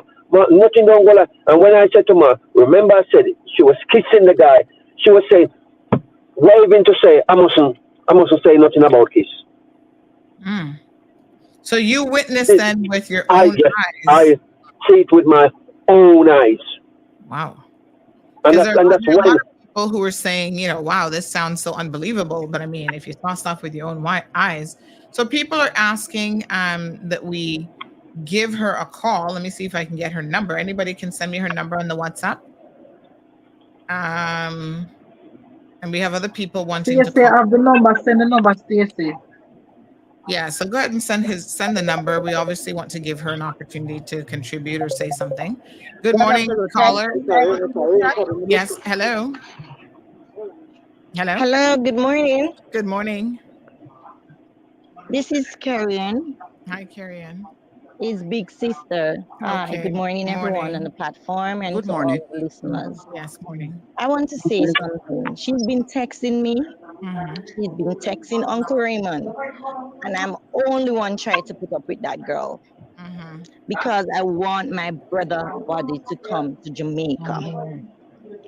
I can't believe somebody on this earth that God has put us don't have any heart. She don't call my mother. Even when she calls me, she take 1 week before she call. 1 week before she texts, and I even said to her, I was waiting to go to work. I said to her, do you want to talk to my mother? You haven't tell my mother that Mark died. She said she's not in the place to talk. When she's going to be in the place to talk? Saturday's coming. It's 3 weeks since my brother died. What kind of conscience can she have? And I so, want everybody in the world to listen to this. Yes. This tear me up a lot. I'm Mark, big sister, right? I follow Mark. If Mark sending a transaction to me, he's afraid. Mark said to me, Karen, if I send you this number, do not call me back for it. If you don't have it, you just don't have it. I said to Stacy, what kind of life my brother is living? My mother is a sick lady. My mother, my brother came down from Cayman, take up my mother in there, I think week before COVID. The girl said she's working with government, that is his wife. My mother needs to come back down because they're not taking any like outsider from out the country there. She did not treat my mother good. It pains my heart. I cry every day. I cry every day at work and home. People are telling me to hold on. And this is not good for the family. I want my brother to come back to go beside my dad. She needs to look into things. God do not like ugly. God do not like ugly. Jehovah. Jesus is our protector and our guidance. We go to church. All of us go to Gospel All Church. We grow up. My grandmother is a Christian. All of us goes to church. You need to look into things. My brother have a car with my father's pet name. My father's real name is Leicester Gordon. What we call him Dickie. Call him Uncle Dickie. Yeah, that is me. She's going to give Jamari. She need to consider of giving that boy something. I don't know about if she's going to consider of giving the children in England something. But I am the only one in Jamaica so far she have contacted. And my cousin named Natalie.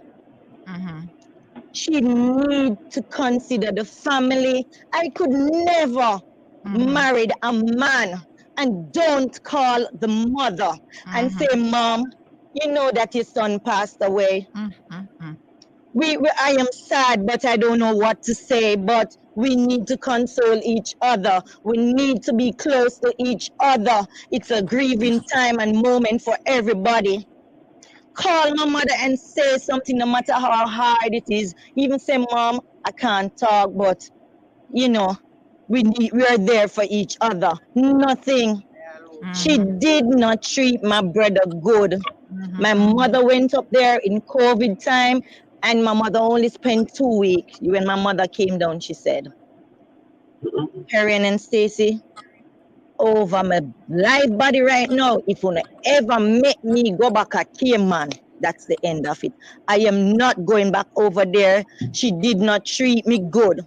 My mother said she seasoned up the meat and look like Belinda didn't want it that way. My brother sleep late in the bed, she sleep late. So my mother get up and she look about the beef. And the girl come out and say, I don't want it like that, I want it to bake. And she threw it in the rubbish pan. God not like them things there. You waste food, no matter if you're rich. And my brother have to jump in the car. My mother call me and tell me Jamaica, you know, I'm going to buy a different piece of meat. And he sees it up. Workplace listening, that girl is a pretender.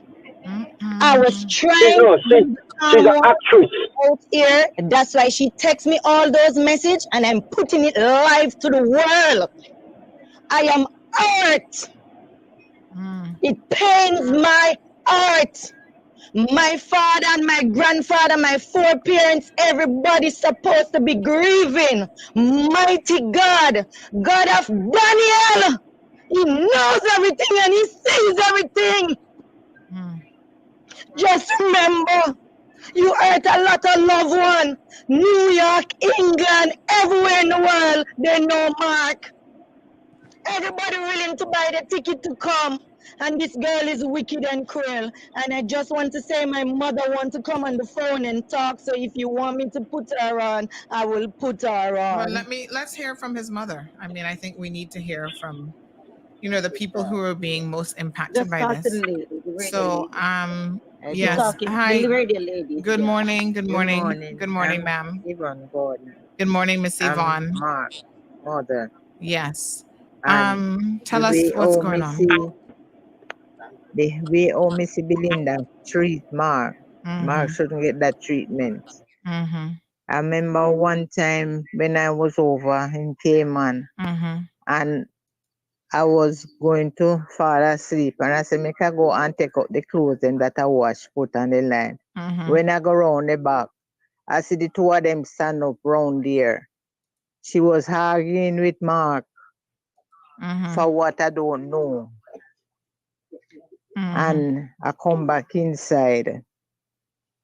And when she come, she don't tell me say anything. She only tell me that I have to go back down to Jamaica because they going lock off the airport for COVID. And she don't know when they're going to open it back. Okay. She don't tell me that. And Mark come in the room and say that she say. So I don't know. So Mark carry me to the airport. And that is it. And she don't call me and ask me if I reach, for she not getting any call. So, I mean, did you talk to this woman, you know, outside of the trip to Cayman? Did you have any opportunity to speak to her? Like, if you would call Mark, would he put his wife on and say, you know? No, for she not taking no call to and from anybody. It's only Carrie and she talk. No, I to. mean, even before he died, She don't talk did you to me. talk to him? Did you talk to her, you know, as a daughter-in-law? No. No. Oh, wow. So you guys didn't really have much of a relationship, but were you surprised when he passed away that she hasn't called you to this day? Yes. It's unbelievable. And then buy a house out here and she said nothing to nobody. Nobody know nothing about it. Only one time, make niece Natalie call me and tell me say, "Ma buy a house in Jamaica, you know." And she send the picture and nothing more she say. She don't say where the house is or what have you. Yes. So, what do you want? I mean, you're his mother. You know, we only get one mother, that's for sure. We can have more than one want sibling. the body. I want my son to see. I want see him for the last. I want my body out here. Take it easy, mommy. Take it easy.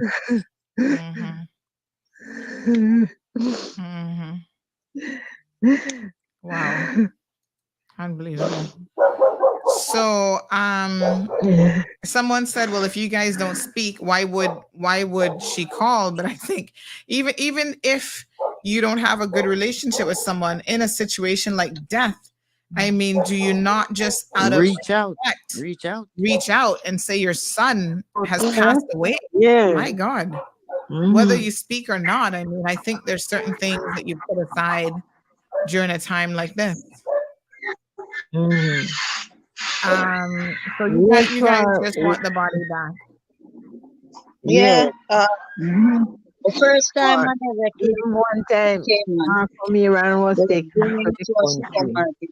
To buy some. What part of St. Mary? Sorry, what part of St. Mary are you from? Jessica. Okay. And he carried me to the country. On the way to the country, the phone ring. And I overheard on the phone, "Where you going?" I didn't send it there. So. How cruel she was. All right, we're gonna try to call her. So let me get everybody to just mute their Call microphone her. for me. Yeah. But I'm gonna Yeah. try to call her and see. So somebody's asking who's dealing with the body. It's Baden's funeral home, but of course, you know, they have to deal with the next of kin and what her wishes are. So I want the land title from her too. Let me just see here. Let's see. Because she came to Jamaica and she stole my grandparents' land title. Your grandparents' land title. Yes. Yes, and his will, my father's will. Why is she taking all of those documents? Because the thing is, she loves when you talk about land, she's the type of person that and take it. All right, let's try to give her a call. Okay. Yeah.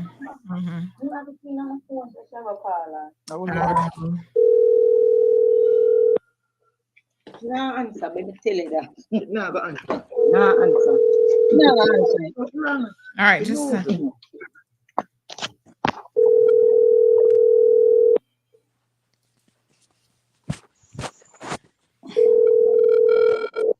Your call has been forwarded to voicemail. All right. No So, surprise there. yeah, she's definitely not answering. Exactly. Which we're probably not entirely surprised by that, but this would be her opportunity to really speak for herself. So a lot of people, they're asking who she is. You know, a lot of people don't really know, but apparently she was a Solomon before.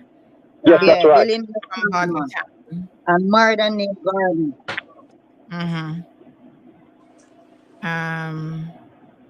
So some people are saying that, you know, he was bragging about his wife. That means that he must have loved her, and that they're wondering if this isn't about land and other material things. Yes, that's what it is about. Land, that's what she wants. Land and money. My brother works 7 days a week just to her to live her life. And she went around and have a tenant in the house. And she was with the tenant, sleeping with the tenant. She was seeing the tenant. She was sleeping with the tenant. And recently my brother found out, right? And she told my brother she was going on a work overseas, New York. I think this is her calling. Hold on. I think this is her. Good morning, Miss Belinda. Good morning. Yes, morning. This is Sandra here. I guess you've heard by now that your husband's Mark. This is not Miss Belinda. Sorry. Oh, okay. I thought this was her number that I just called. No. No, ma'am. Oh, okay. Incorrect. Sorry. Okay. No problem. Sorry, Have a good day. caller. All right. That's fine. All right. So that number that somebody sent, the 917 number, they're saying that that's not her number. So I don't know. I don't know if she has a different number. Send back the number, Stacey or Karen. Send back the number. Yeah, if I say it, I'm going to come off the line. I'll have to recycle back. Yeah, maybe send me the number because that person said not her. So, I mean, some people are shocked. They're saying there's no way that she could be a Caymanian and be doing this sort of thing. But somebody say that she's a Solomon from Baden Town. So there you go. From Garden, yeah. That's weird. That's weird. Yes, that's weird. That's where that come from. Yes. Yes. So another person says, Sandy, she's Belinda Solomon Gordon. She's a social worker with DCFS, making over $5,000 a month. Well, you know, this is Cayman, so people know a lot about your business. Yeah. Yeah, so any, I was any woman, excuse me, any woman that meets a man she was that have dating his kids the and tenant. doesn't want that man to communicate with his children is not a good woman. All right, we have another number for her. Let's try this one. I'm not sure It's a, which of it's a the. 1345. Is it Hold on. 328 number? Hold on, I'm going to check and sign number. Okay, so maybe she's changed numbers. I'm not sure. Mhm.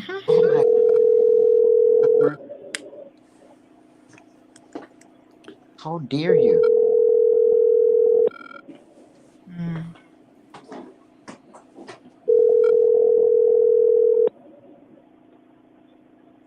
Mhm. All right, we're gonna bring in another family member, cousin. Good morning, cousin. You wanted to share some comments as well? Cousin of the deceased. Which one? Troy? Their title says Okay. the deceased. So, cousin, you were saying that. Oh, you were at work. Okay. My apologies. I don't think they can speak. They said they're at work and they work. They work and at government, so they're just listening. But they say that we will bury him. We don't need anything from her. We deserve to have our loved one buried on our family plot in Jamaica. So Marcella is here, Shireen and others, but I can't add you guys for some reason. Amari, did you want to contribute in any way? I don't think you've really said anything. Who's Amari? Amari, just unmute yourself. Amari? Yes, hi. nephew, and I'm just here to support the family. Okay. All right. So okay, no problem. So I'm going to move those of you who don't really want to make a contribution. I'll move you out of the studio so we can make room. Winsome, did you want to speak? Tell us, Winsome, your connection here, and if you wanted to say anything, as well as Megan. Not sure if Megan wanted to contribute in any way. So Winsome or Megan, Stacey. I'm just here to support. Okay, you're here to support Megan. All right, so we'll pull people who are just supporters in the back studio. Stacey Ann, any other comments that you'd like to make in relation to this? Okay. I wish my brother to come down to bury beside his dad. That's his wish. You know, she's not treating my nephew fairly, right? He don't go in her way, and he never disrespect her, never at all. The first time he came to Cayman, my brother brought him to the supermarket to buy something to eat. He gave his money to take up what he wants. She saw that and grabbed the money out of his hand. Stranger saw everything and paid for it. She turned around and cussed the stranger and said, "What you doing? What you doing? Why do you pay for it?" That's how she began. Okay. And next time when he was living at the house, he would have to pay her rent in her hand. Each time she go in his room, she search up his room, search everything there, you know. When she cannot get her way, for money. Yeah, searching. So she threw out his clothes and the suitcase, so he'd have to leave and find somewhere to live. Each time his father want to give him something, he'd have to hide and give him. He cannot give him in front of Belinda because she doesn't like him. She has to have everything. Just like how she robbed Melora. 3 weeks ago, he told Dad he want to wash some clothes. So Dad told him to come over and wash the clothes. So he's knocked the door and told him that he's there, and he said, "Okay, he soon come out."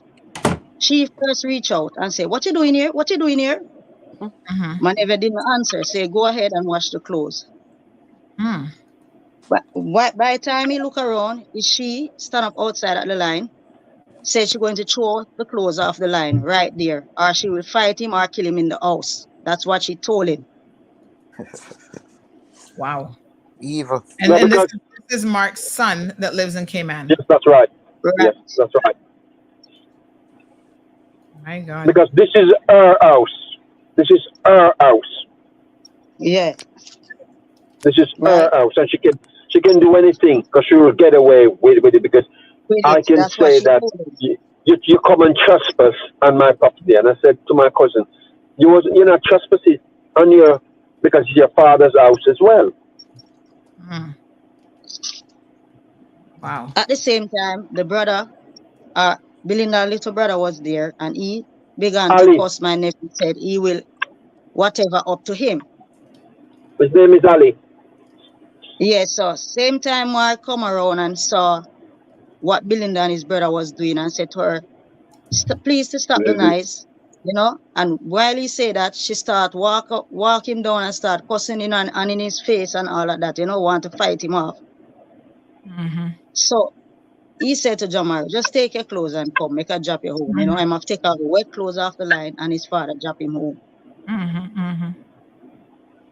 Wow. That is the person she is, People are saying that even his son, who's in Cayman, is fearful. So let's read a few comments here. So Miss Mona says this is painful. Let the man bury in Jamaica unless you want a miserable life going forward. Exactly. Tammy is asking, how did Mark pass away? He was in an accident. He was in a car accident in Breakers some weeks back. Coming up in 3 weeks now. I mean, this person is asking, how could Mark, Sandy, how did Mark allow her to do all of these things that we're hearing and still talk so highly of his wife? Hard to believe that a Jamaican or Caribbean man would do this. So, I mean, I think most people see whether it's true or not as the men as the aggressors, but the real reality that we have to accept is that there's a lot of women who are, when it comes to domestic situations, who are and can be abusive, and the men just sit there and take it. So let's not think just because he's a Jamaican man or Caribbean man that he would not, he couldn't have been a victim. Let's be very clear. And from the sounds of what other people have witnessed themselves, it sounds like this was an abusive relationship. And when you're abusive, of course, you don't want other people to know, especially as a man, you don't want other people to know that this is how you're being treated. You want the fairy tale. You want people to believe, oh, I live in Cayman. I'm living this wonderful, great life. And the wife drives a Tesla, making over $5,000 a month. And, I have a job at Island Supply and life is great. That's the picture that you want people to believe. That does not necessarily mean that was the reality. That's right. So one day they went out to dinner, with her, my brother and his son and Belinda. And the first thing she bring around the table is that, Mark, if anything happened to you, you're not going to give Jamaria anything, nothing at all, and he just opened his eyes while looking at her. Then she said, oh, he's only going to get 500 Jamaican dollars. That's what she said, or nothing at all. That's what she bring up around the table. And Never was just sitting there looking at her. Wow. Angeline says, is there nothing that the Cayman Islands government can do if she's a civil servant? Apparently, they can't even do anything about her on the job, much less. So I don't know. Sophia, good morning. Good morning to Miss Sue. Alejandro, we've tried calling her, but she's not answering. We do have an alternate phone number, so let's try this one as well. Let's see if we can try this other number. 228-8151, that's her number. That's her number? Okay, well, she's not answering. We have another one here that we're going to try and see if this is her. So,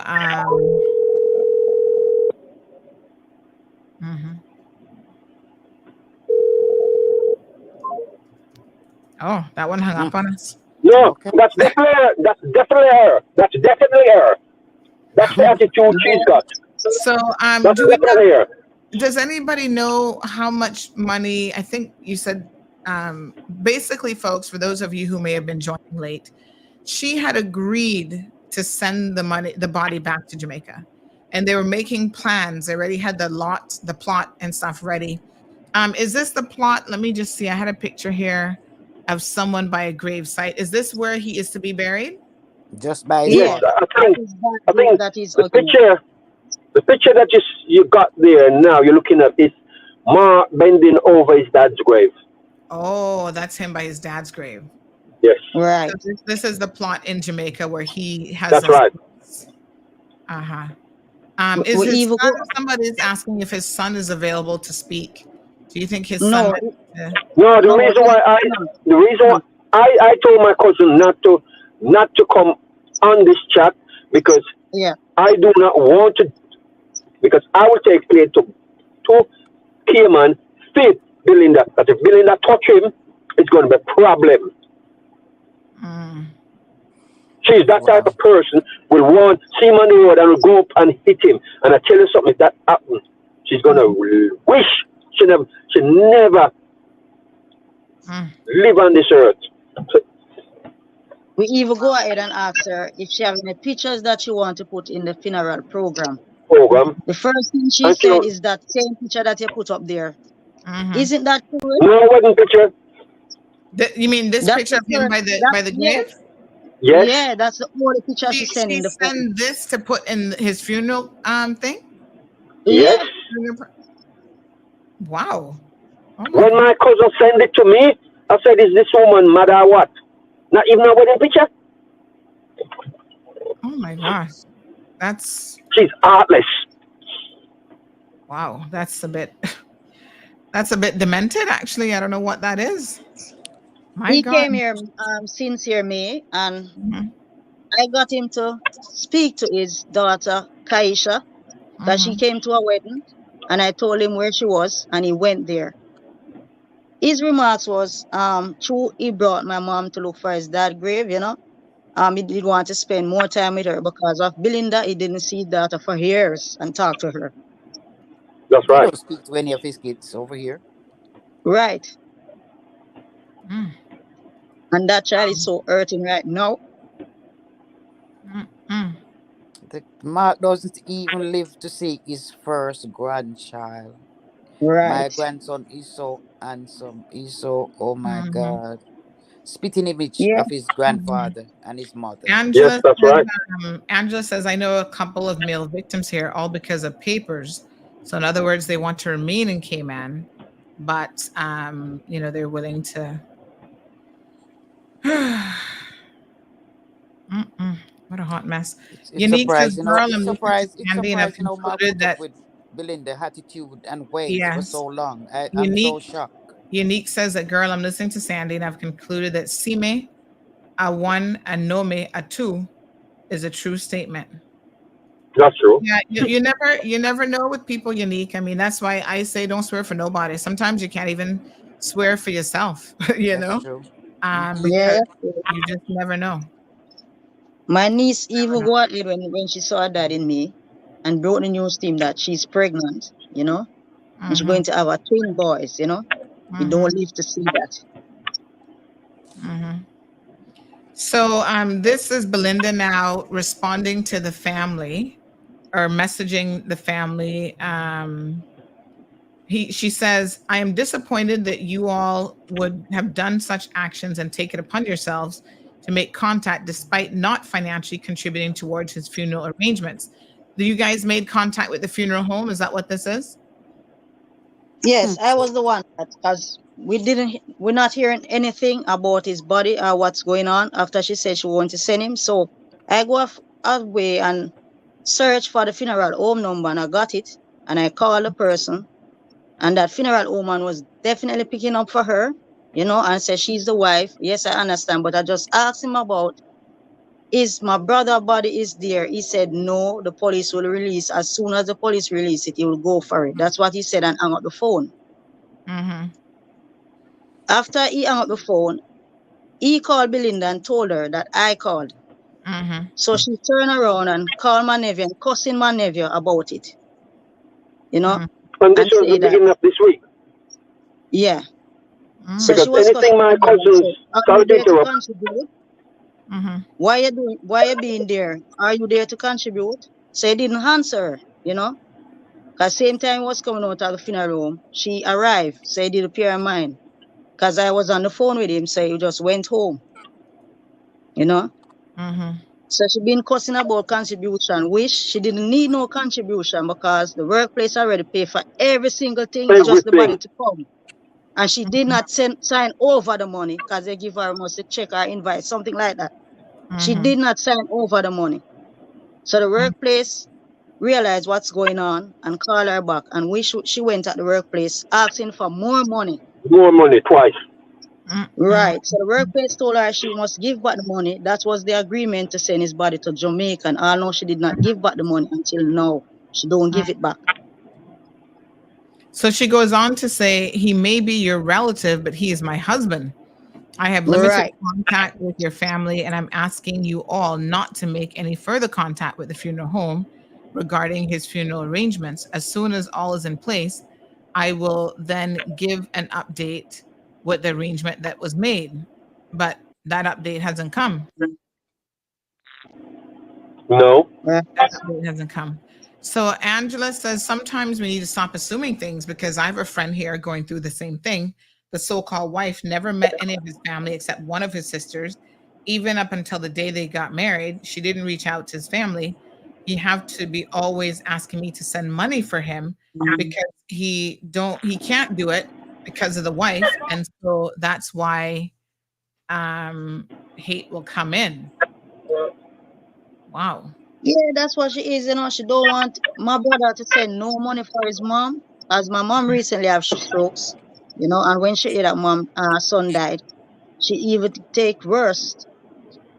So every time Mark to send any money, he have to tell me and my sister, tear up the number and up and delete it, because just delete out of his phone.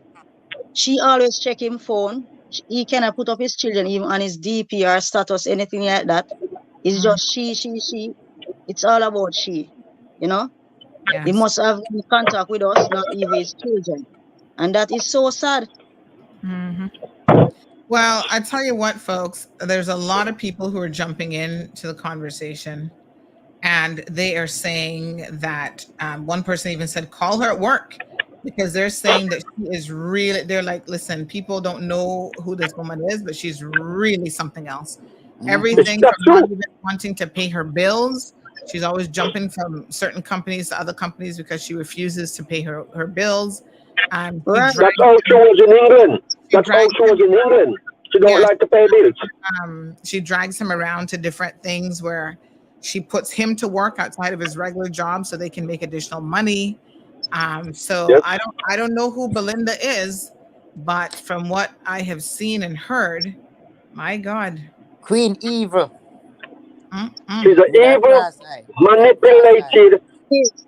Oh, words are not in the dictionary to describe this woman. Wow.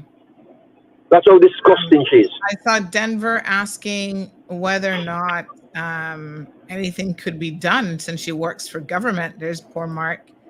And I mean, I don't know what government can do. We're hoping that Belinda will have a conscience and at the very minimum decide to send the body back. So this is the funeral home giving a breakdown of the expenses. So $2,000 transfer from the hospital home to the deceased, $300 airfare from Grand Cayman to Kingston, $30 for gift certificates, no cooler fee. I mean, just over $2,300. I must say that that's not too bad. This is in order to transport the body. That's right. And she was given money by his employer specifically to help with this. We can at least see as of November the 11th, there were some inquiries being made about the transport of the body. Somebody said there's no way she can be a Caymanian. they refuse to believe that Caymanians are capable of this. Karen, we've tried to call her. She's not answering the phone. And I guess she's not going to answer the phone. We can try again. I think we had another number, which that person hung up. So maybe she might have more than one number. But yeah, she's refusing to answer the phone. I think at this point, it's safe to say. So, yeah, well, that number keeps hanging up. And then we have because we even always try to call her just to find out everything what's going on. She don't want to answer each of us call. Somebody's name is Call Her Workplace. What a mess. Wow. Somebody says she's Somebody very like much that can be hungry, man. heartless, conniving, ruthless. She don't have any heart. She don't have no heart whatsoever, man. She's made of stone. Wow. Heart made of stone. So, Lord have mercy. What a mess. All right. Well, she's not going to answer the phone. Belinda, we're sure that you're listening to the program this morning. I think that you need to have a heart. You got money to send the body back. Did Mark put anything in writing? We don't know. We don't know anything at all because she's hiding a lot of somebody's stuff. giving her boyfriend's number. They said must call him. Oh Lord. Oh dear. I mean, I'm sure that he would probably know too much of what's going on, but he might be the next victim, so he might want to be careful. Exactly. Hold on a second now. Let me call him. I mean, I don't know if he knows what's going on, but you call him. Let's see. Oh wow, y'all know who the side man is. She need to make decency counteract her dirty movements and do the right thing for the family. Right. In Jamaica.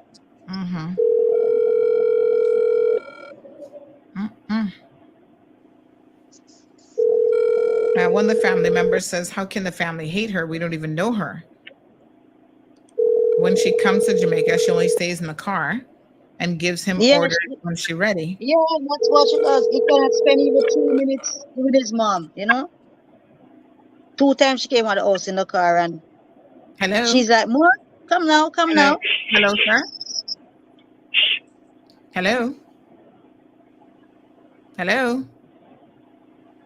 Hello, sir. Gandom. Can you hear me? What's his name? Anybody have his name? Mr. Handyman? Tenant. Mr. Tenant? Can you hear us? Well, he picked up the phone. Do we have a 24-hour screen time? Do you have a name for him? Maybe it might help if we called him by his name, but he definitely picked up the phone. Karen, the YouTube link, we're on our backup page for the next week or so. Please just type in at Cayman Mall Road, Cayman, and you'll find that YouTube channel. So follow that backup YouTube channel. Let me see if I can find the link. Just one moment. We do have a caller in the line. Good morning, caller. Welcome to the program. Good morning. You call them kind of woman mongrel dog. Oh, Lord, have mercy. To pass mongrel dog. What a mess. What do you think should happen? Oh, the caller hung up already. All right, let's poll our audience here. Obviously, we know that she is, there's a YouTube link for this show, folks. We know that obviously she is the wife and she has the ultimate say. She had agreed initially to ship the body back, and then whatever reason, changed her mind. What say you folks? Do you believe that we're gonna try calling him again? Do you all believe that someone says he's always driving the Tesla? So apparently she has a Tesla, and he's she does. That's what my brother bought for her. And my brother have a car wash over there and a car rental, and the man is driving his car at this moment. His name is Shavar.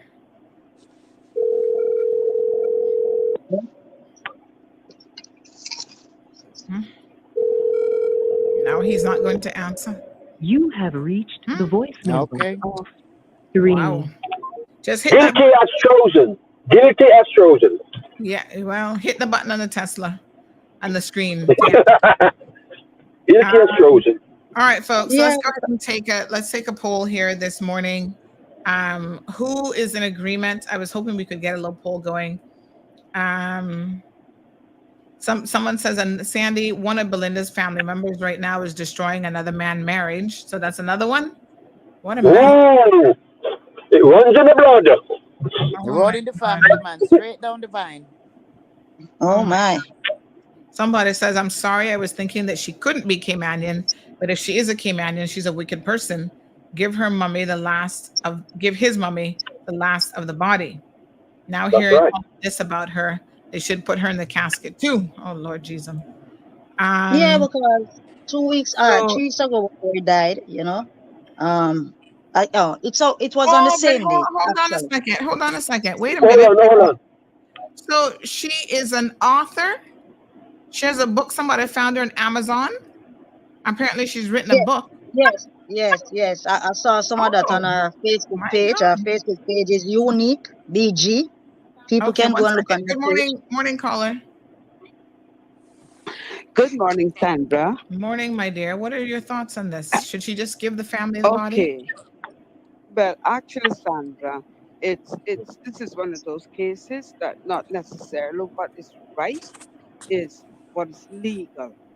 And I mean, if you don't really love the man, he has family that loves him, then I would just put the legality aside and give them his body. And Thank you very much. Jamaicans are, they have their family plot. They want their family members buried there. I have actually experienced this. Okay, when my father passed away, we were all cut out of anything to do with his funeral. We were barely guests there. Barely had seating for his only children. So I understand the family's pain. In fact, it's making me very, very emotional. But I can imagine. unfortunately, he's left a widow, and the widow, by law, is the one who has the say. Yes. But she could and should be respectful to his family. Yes. And Thank that's you. why I was asking the question, did he put anything in writing after he married her? Because that would stand. Yeah. Well, it But seems he like didn't. it seems like she was aware, certainly, of his wishes, and she initially had agreed to, sending him back to Jamaica, and then for whatever reason, after she got the money to do so, she has since changed her mind, which I think is quite shocking. Listen, ridiculous. Unfortunately, unless there was a witness to that conversation, then it didn't happen. That's unfortunate. Well, I'm sure the company would have the correspondence where they gave the money for that reason. Yeah, someone needs to try to get someone to test that. Yeah. But again, they're not more than likely they'll say, "Oh, I don't remember," because now it's become a family feud. Like I said, there's really nothing that the family can do, Yeah. Well, I mean, they're trying to appeal to her. If she has any decency left, they're trying to appeal to that here today. Thank you so much, caller. So sad. And so I'm not Upset with her to try and beg her, plead with her, but I know she's not answering my calls. All right, caller. I just family well, and my condolences to them on the loss of their son, Thank you, brother, and uncle. Yes, thank you so much. Thank you. All right, folks. So we have on the screen. You guys can vote this morning. Go ahead and participate in a poll, and you can scan the QR code with your phone, and let us know, should she send the body back? It's a very, very simple question. Unique says send the body home to his family. Ms. Dorothy says what a bangarang. So good morning. Good morning. What is that message you sent to me? We're live on the radio, ma'am. You're live on radio. Which mark are you talking? No. This is a talk show topic this morning. So let me bring you up to speed. Since you called us, you might as well weigh in on this. So, folks, this is Miss Norma, my mother-in-law. She's on the phone. You guys know she's also from St. Mary. I just thought you'd find it interesting because the St. Mary connection. But Mark's family in the UK and in the US is on the phone, and he recently passed away in Cayman after a vehicular accident. And his wife here in Cayman, I think she might be the second wife, is refusing to repatriate the body back to Jamaica. Initially, she said yes, and then she seems to have changed her mind. This is very interesting. I mean, obviously your son is in Cayman. I've actually never even spoken to Marlon about this in terms of what he would want if something happened to him, but not talking about that situation. What do you think, generally speaking, if someone's wishes are to have the body sent back to Jamaica, do you think the Cayman wife should honor those wishes, or does she ultimately, because she legally has the right to do so, do you say leave it up to her? Well, as a Jamaican who do honor the wish of the dead, it would be that we would want to due respect is due to him, although he's gone, but we would have honored his memory. So if you wanted to send him back to Jamaica,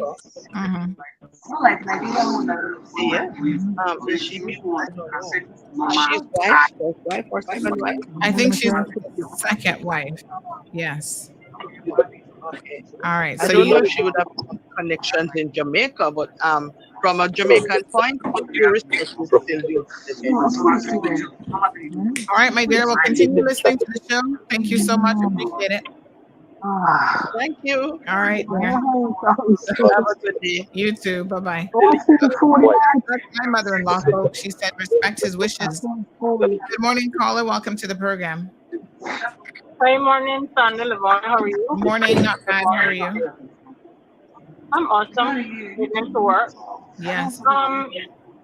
Your subject today and the persons that are on, unfortunately, no one wants to have this conversation with their partners, and I actually brought it up to my husband because obviously he's not from here either, and I always think about that when I see a lot of different nationalities marrying, outside of their race, their countries and stuff. I always wonder how they would deal with that. So for myself, I said the same thing to my husband. I said, God forbid if you was to pass before me or whatever, what would you want? Would you want me to bury you here in Cayman or in Jamaica? And he said, whatever I want. He said, doesn't matter to him. I mean, that's just so humble, right? That he just surprises me every time he talks. He's like, whatever you want to do, because I'm not gonna have no say anyway. So he's basically saying he's gone. So even if when people make wishes, they don't have to honor it. It's just the respect of the family or the person that is in charge of the funeral, etc. For them to really honor it then. So he basically said to me, whatever I want to do, he left it up to me.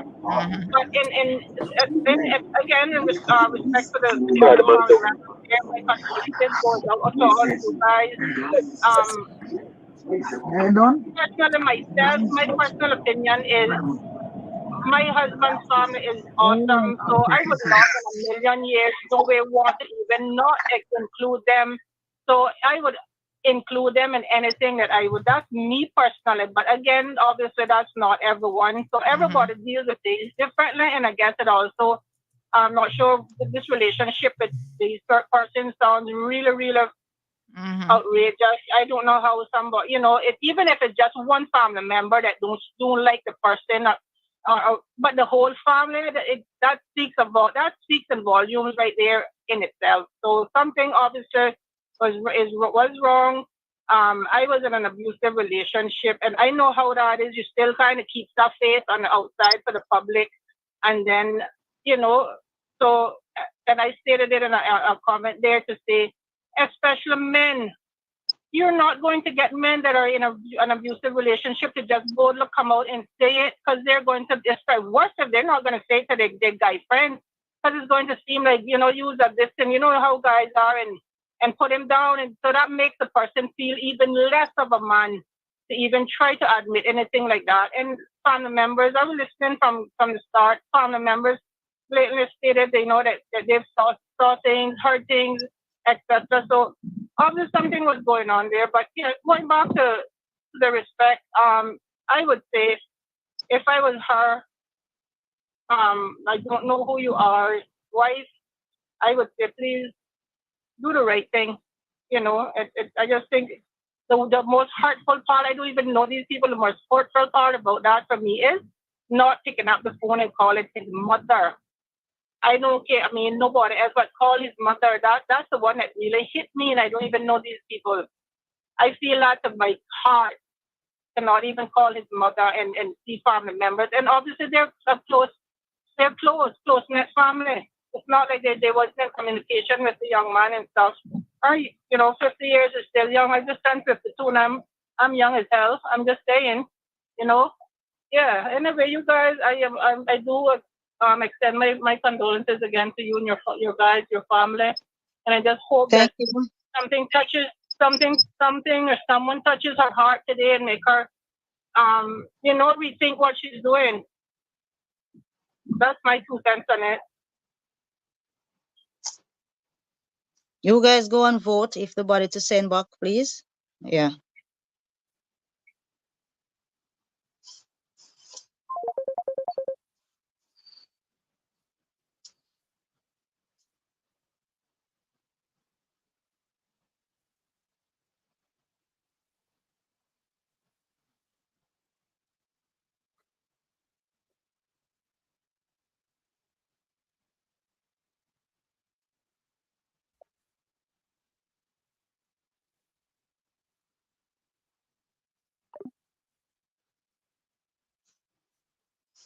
She's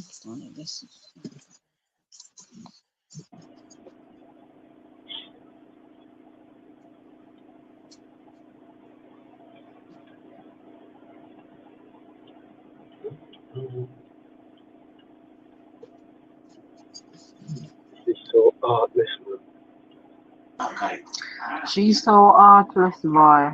Very heartless. Too heartless. Yes, she is. She needs to have some consideration for the family and send back the body. And when she not answering, that's supposed to tell you everything. Yeah, she don't She like doesn't want to answering talk to one call, anyone. As I say, She's just from she's in. just scared for his life, looking over his shoulder constantly. The evil. Yeah.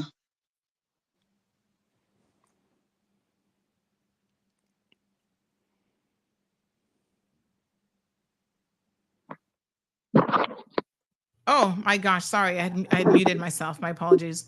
No, I was just saying that a lot of people in Cayman are married to Jamaicans and they've never had this conversation. So I saw Gabby says, looks like this is a conversation I need to have with my husband as well. Very interesting. So yes, folks, talk to your loved ones about this. I know we don't like to talk about things related to death, but it's a part of life. And if you don't know the wishes, this isn't a situation where she didn't know the wishes. This is a situation where she's choosing not to adhere to the wishes. Caller, good morning. Welcome to the program. Yeah, morning, Sunday. Morning to your guests and condolences to you guys. Thank you. Thank you. Hear how I put this together because I've had experience with situations like this a couple of times, and one personal with my mother, and he was married to a Jamaican man, and during her death, with her when she died, I was not informed, and I found out through my sister, through somebody that knew her. And the thing is about it, how sad it is, right? Is when the man doesn't feel like he has the balls to talk to the family, just like how this woman doesn't have the whatever whatever it is that it's more about respect, right? Yeah, I agree. And this is the thing, right? With my situation with my mother was that she was buried in a place where the family would not have an agreed with, but because he is husband, he has all rights, right? He have the right to make the decision. He's next of kin. And even with the family that reached out to say, let's go and decide where we're going to put her because she should be in West Bay. She was buried in Prospect. He still insisted and did it because she wanted to go in Prospect. So he said, now my mother's mother is buried in West Bay. and she wanted to be buried in West Bay with her. And he did not respect the family.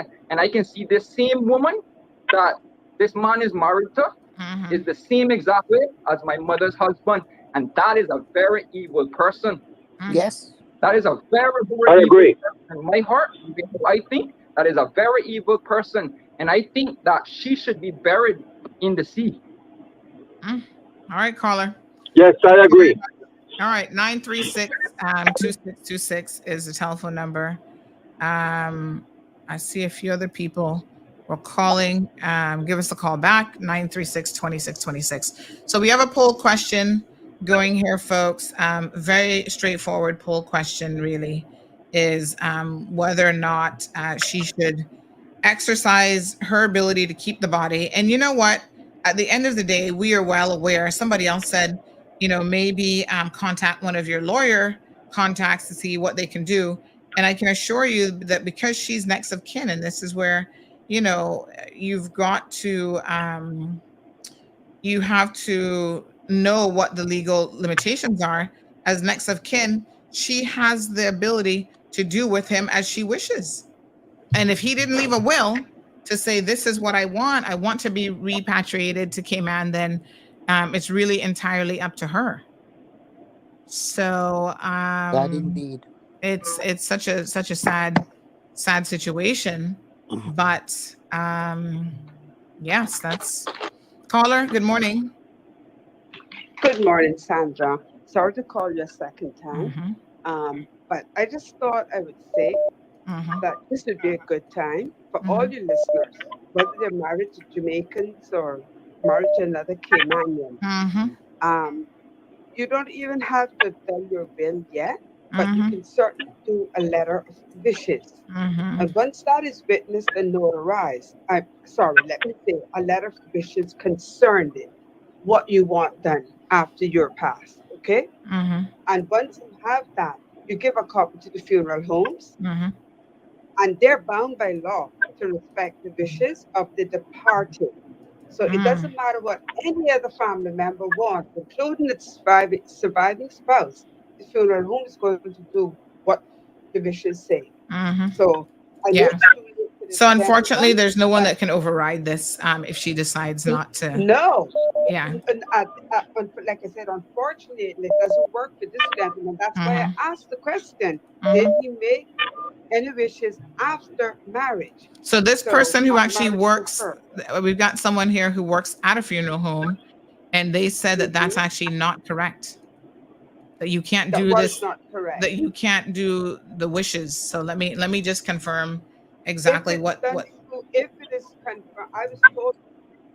Wow, this is a person who works with a funeral home and does this every day. Well, I don't know if it's a funeral home that is, but I was told that I'm not going to call names. Yeah. But I was told that by a funeral home, and I happen to know because I have a will and I have a letter of wishes attached to my will because I have said what I want done with me after. My family does not agree with that, but that's what I want. All right, let's find out. Thank you so much, Colin. All right, we're gonna clarify because we want to make sure that people do the right thing, in the right way. So, good morning, caller. Welcome to the program. Hi, good morning, Miss Sunday. Hi there. Good morning. First, I would like to say condolences to the family. I Thank you. can hear it that you are going through a rough time. However, I don't know this woman, I don't know this man, I don't know nobody, but I'm just listening to the program. That is a very wicked thing to do, especially to a mother. Exactly. I am a Thank you very much. I lost a son. And at the time, my son was married or anything, but I have the choice to bury him. We have a family plot in St. Mary. Jamaican people love them family plot. Them love when them loved ones are near them. You understand? I didn't choose to bury my son at our family plot because I'm living in Portmore, so I say I choose Dovecat because that would be closer to me. However, I am married. I tell my husband, I tell my children, if and when I died, I want to be buried in St. Mary on my family plot. right? My mother was married to my father. During my mother's life, she said she don't want to be buried on our family plot, family plot, because whatever they had going on. When my mother died, we respect her wishes and we buried her at a cemetery in St. Mary, Richmond Cemetery. My father died, he was buried on the family plot. Now this poor woman lost her son. I can't see how a whole entire family had one good wife or have issues with one good wife. If she was a good wife, Okay, which then he all of wasn't. this would not be happening. For the sake of the mother, especially the mother and his children, please, lady, if you are listening, just give up the rest of the dead man body. Give him family them some closure. Give them some peace. I am begging you, ma'am. I don't know you and you don't know me. Please, just make this woman who is the mother, she's sick. Just give her her wish and give her her child. The next thing again, it's so because I hear the family says she tried to kill him twice. And him just That's right. caught in a car accident. Let me tell you, we Jamaican, we're very suspicious, you know.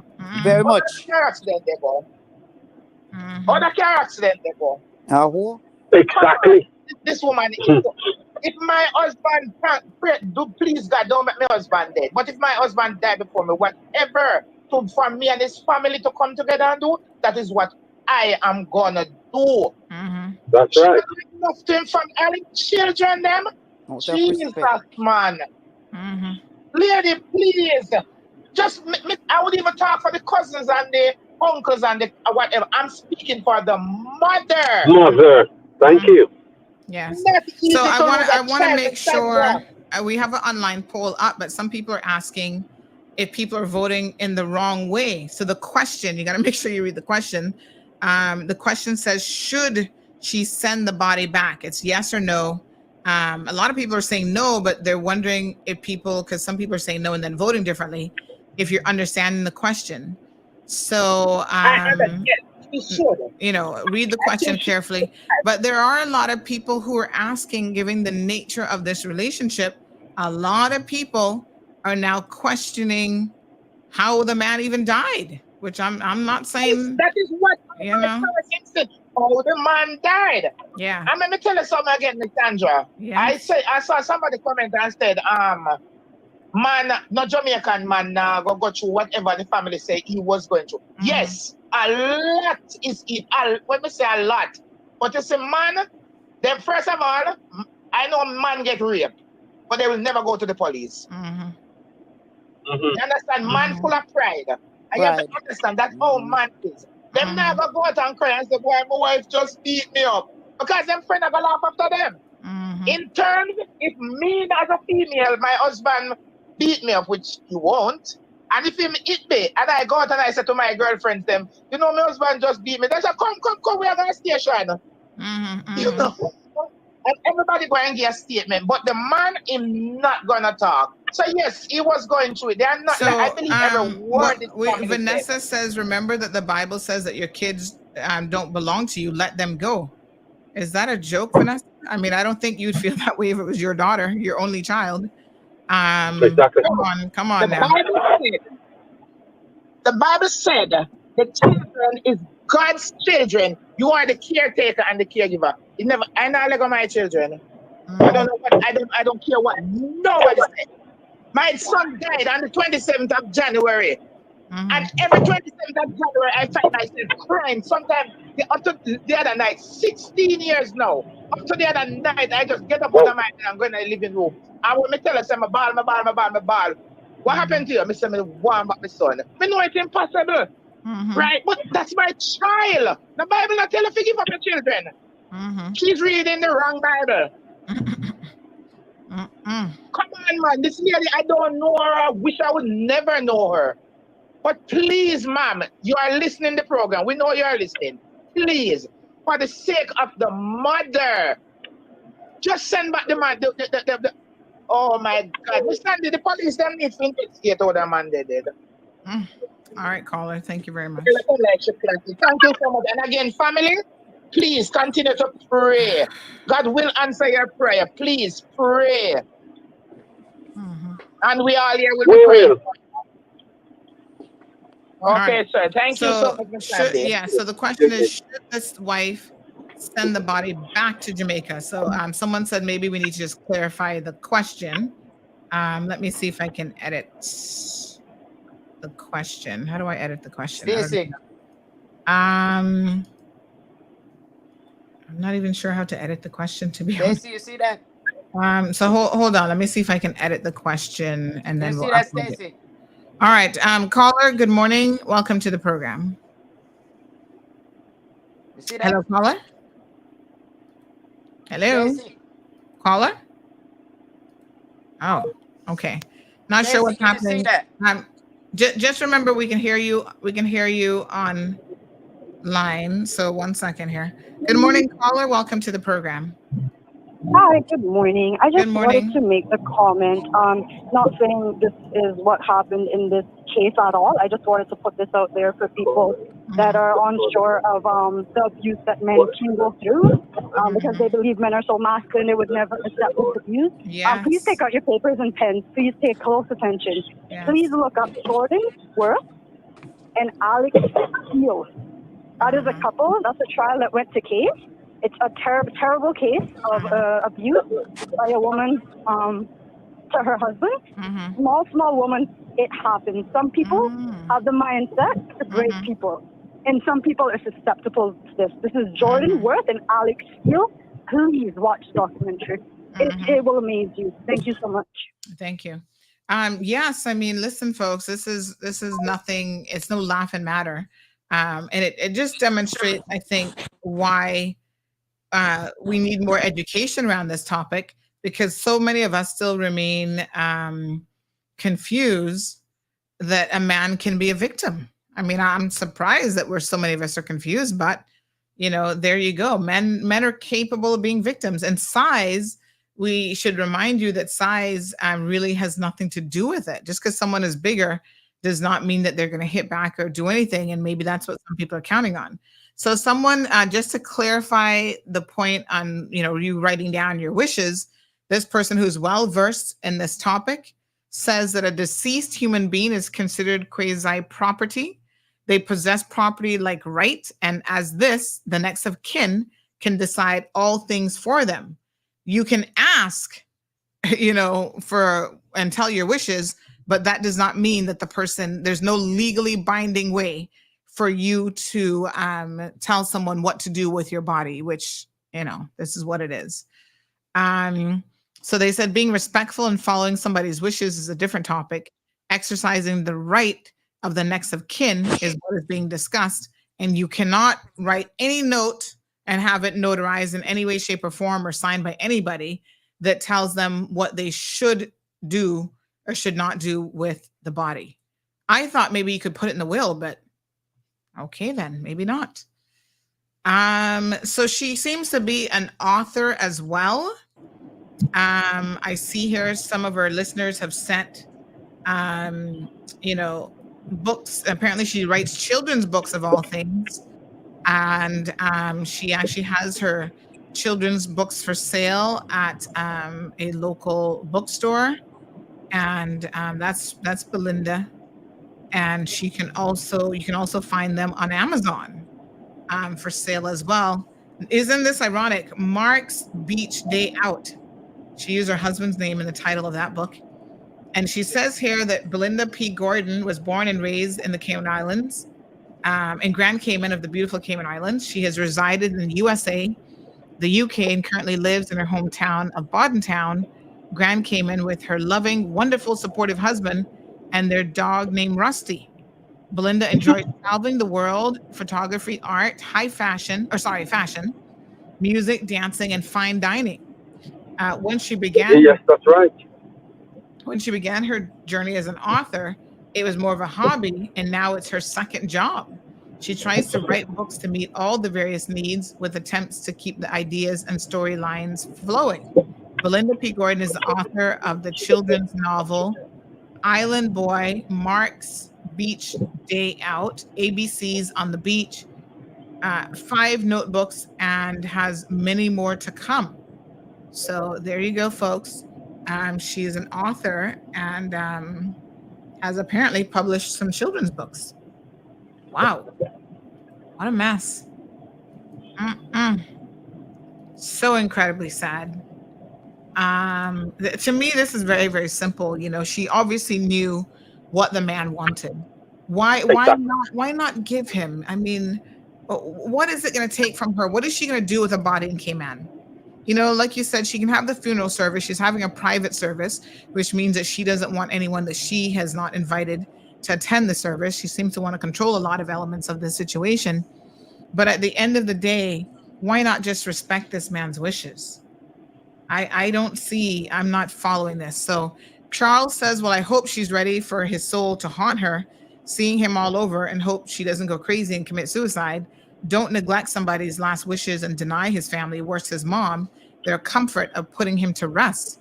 I mean, some wicked people could do this and I guess live with it and not think about it. Oreen says a narcissist will break you mentally.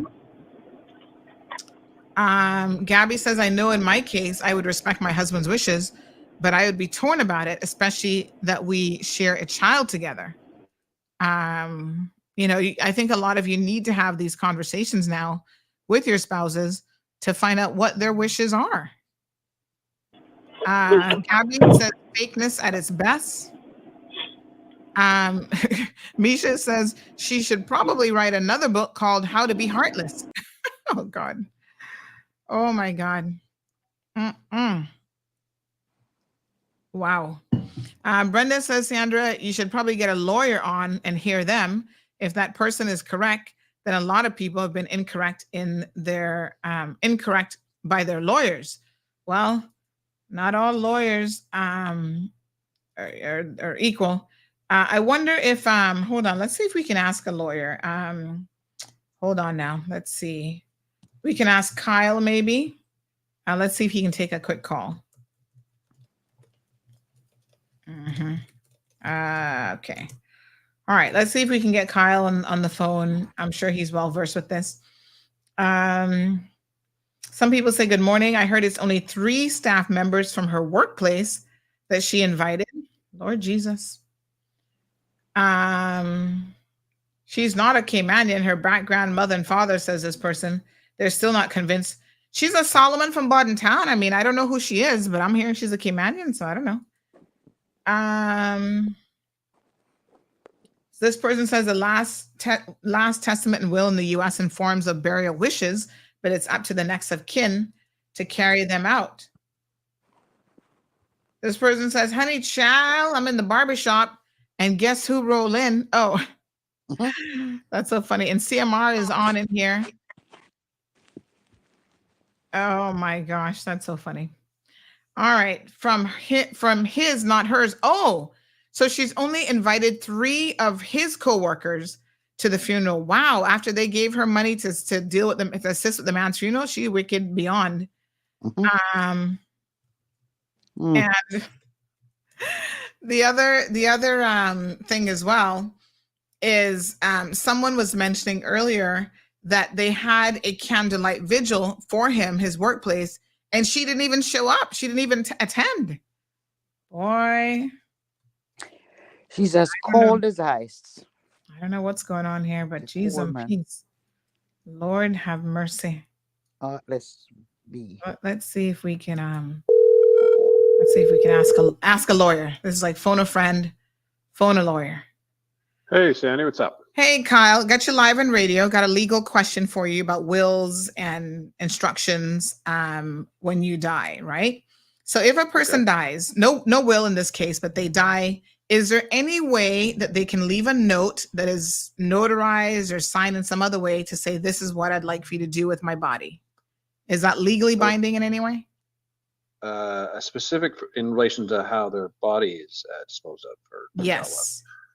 Sandy, off the top of my head, I can't say. I mean, there is possible that you could maybe, I'd actually have to look into that. Off the top of my head, I can't. I would have thought though it's less of a legal question because it's really a question of whoever's the family is. If they've left something saying how they want their It's just about respecting their last wishes. But someone said that there's a way to force them to do it with writing it down and having it notarized. But someone who is well familiar with bodies and Cayman have said no, that is just a desire. But deceased people are considered quasi property. And so they possess property like as of right, and the next of kin can decide all things in relation to the body. Well, so you can ask for it, but it doesn't mean that they have to do it. It's a fascinating question. It's really nuanced, right? I mean, I've never actually heard of a dispute over that specific issue before. So it would be one of those things that wouldn't take long to figure out what the answer to it is. But off the top of my head here, out of the blue, I can't tell you. Okay, all right. So let us know if you find anything that might be helpful, because a lot of our listeners are now wondering if they need to put something in place in relation to this. We have a situation this morning with a family who the spouse knows that the husband wanted his body to be sent back to Jamaica. Now, initially she was going to do it. Now she's refusing to do it. And so people are wondering, if you find yourself in this, well, I guess before you die, not finding yourself in the situation, that is there some way that you can try to, dictate to them what to do with your body? Well, yeah, but the bigger thing here is not just what happens to your body, but what happens to all your assets and everything else. And this is why people should put wills in place. Yes. I mean, it's the bigger point is that to do a will, right? To deal with all these things, because there's provisions that happen. What happens if you die without a will intested? But a lot of times that can create a big mess. So I think beyond worrying what happens to your body, you should be worrying what happens to everything else that you own or what else you want to have happen with your assets. And so I think wills are really important for that reason and many others. Absolutely. Thank you so much. Appreciate it. Yep, no problem. All right, my dear. Have a good one. Yep. All right, folks. So, without a doubt. Miss Norma says the loved ones and friends also need closure to their grieving as well. Jamaicans are very emotional and pay due respect to family and friends. So again, vote in the poll, folks. You can scan the QR code, or you can click on the link on the website as well, and you're able to vote. So it looks like so far the majority of people, 53%, in relation to should she send the body back to Jamaica, 53% have said no. But I'm wondering if some of you have misvoted. I'm not sure. Miss Olive says, don't play with St. Mary people, honey child. What a mess. So there you have it. 9362626. If anybody else wishes to call in. So all right. So that's the question. So family, I know you guys are still here. Again, your wishes are that she sends the body back home to Jamaica. Yes. Yes, that's our wish. Mm-hmm. Just to get a closure, and my mom really need that closure, because all now she don't even reach out to my mom and told her that her son died. Mm-hmm. I got the call on Saturday, November 11 at 7:30. It was my nephew friend called my phone. Mm-hmm. Wish his wife was in Jamaica at the time. And it's like there was arguing on the phone because he found out she told him that she was going overseas with her work. Wish it wasn't so. Mm-hmm. She was out here with that man that living in my brother's house. Mm-hmm. Because my brother threw him out of the house, and she go ahead and pick him up and put him in a place and paying rent for him. Just 1 second, caller. There is somebody else who was saying, confirming in real time what you're saying, even before they knew that you were going to say it. They say, I know about that story you're on now. There's more to it. And I said, well, such as, they said she's with a young man that does security. He lives in the same house, and he is the one that's always driving around in her car. Wow. Right. That's true. Caller, and somebody else mentioned also that he's a tenant. So caller, good morning. Comment or question today? Yes, ma'am. Good morning. And good morning, dear. I send my condolences to the family, because I've been in a kind of little situation like that too. But only thing, this was my brother, and he had an ex-wife, but she wasn't included in nothing because I was going to throw her out to our hospital because she wasn't nothing to him. But he have a son here. And when he passed, because he didn't request nothing because, I mean, we wasn't really, I mean, nobody knows when they're going to die. But we really wasn't even, looking for that when it happened, which, nobody, we all got to die and nobody wants to think about it, I guess. But anyway, to cut a long story short, when he died, he was living with me. The son brought him here, but then he had him sleeping on a porch with mosquitoes and whatever, eating him. He wasn't caring for him, and I took him. He wasn't supposed to be living with me. But after he died, then they wanted to freeze me out and do what they want. And the funeral home told me about, well, it's the next of kin. And the son is in other words, well, more important than me because I was only his sister. But I step in and I put my foot down and I told them what I wanted to do. And I took him to Florida and buried him on top of my mother. Because where he was from, we wanted to take him to be buried by my father, but they was giving us all kind of red tape. And then my sisters in the States, they bring him to Tampa because it wasn't a problem. And he never ever been to United States or nothing and see the different. And where he was born, they were giving me all kind of red tape because they didn't have any consulate here and whatever. And he is lying in the memory of Gardner by my mother, and I stepped in and I did everything. I cremated him. He never requested that, but I did what I wanted to do. But I guess the family not here and they're different. But like I saying, if she have any heart at all, yes, they tries to do people requests, and we did what my grandmother request. So if he had the request to be buried back in Jamaica, I beg you, ma'am, I don't know who he is. I don't know, no, but please, at least respect him and give him his last wish. That's what I have to say about it. All right. Thank you so much. Thank you. Someone is wondering, and I mean, we don't know if the accident is under any sort of an investigation, but someone is saying here, maybe she was giving him bun. Most Jamaican men, but really in general can't take it. That's a true story, Sandy. They'll take their own life. So I don't know if that's the case or not. Hello. Mark wouldn't take his own life over something like that. No, he wouldn't. No, You'd leave he wouldn't. He'll You're walk there away. now? All right. So his family members have said that they don't believe that. But you were saying, Stacey Ann, that he had asked the man to move out, so he was aware that she was having relations with someone else. Yeah, he just find out. I guess it was the 3 weeks before he died, and on the same day, I get to understand that he was on the phone with her when he found out that she was in Jamaica at the house that they bought together in New Kingston, but I don't know where in New Kingston, Jamaica, that she's in with the man that's caused his accident. I don't know what caused it, but my brother that doesn't die like that, just like that. I know that. Because it's so hurtful and painful to see she behaving like that in such a manner, Even his co-workers, they don't even like her because each day he at work, she came there and just provoking and cussing in front of the co-workers, That's why I take 7 days a week working there because he cannot stand the foolishness. And not even washing his clothes. The stranger washing his clothes. Can you imagine? Stranger washing his clothes. Just because they get him clothes clean to go to work. She's not doing anything. Her lifestyle is just taking all different type of man. As long as she hear there's land or something, she's talk to them because she just want everything more than what she have. And they were saying, so crave dog, lose their bone. And that is she. And other people are vouching, saying that what you're saying is true. They've been doing it. She's been doing that from she was in England.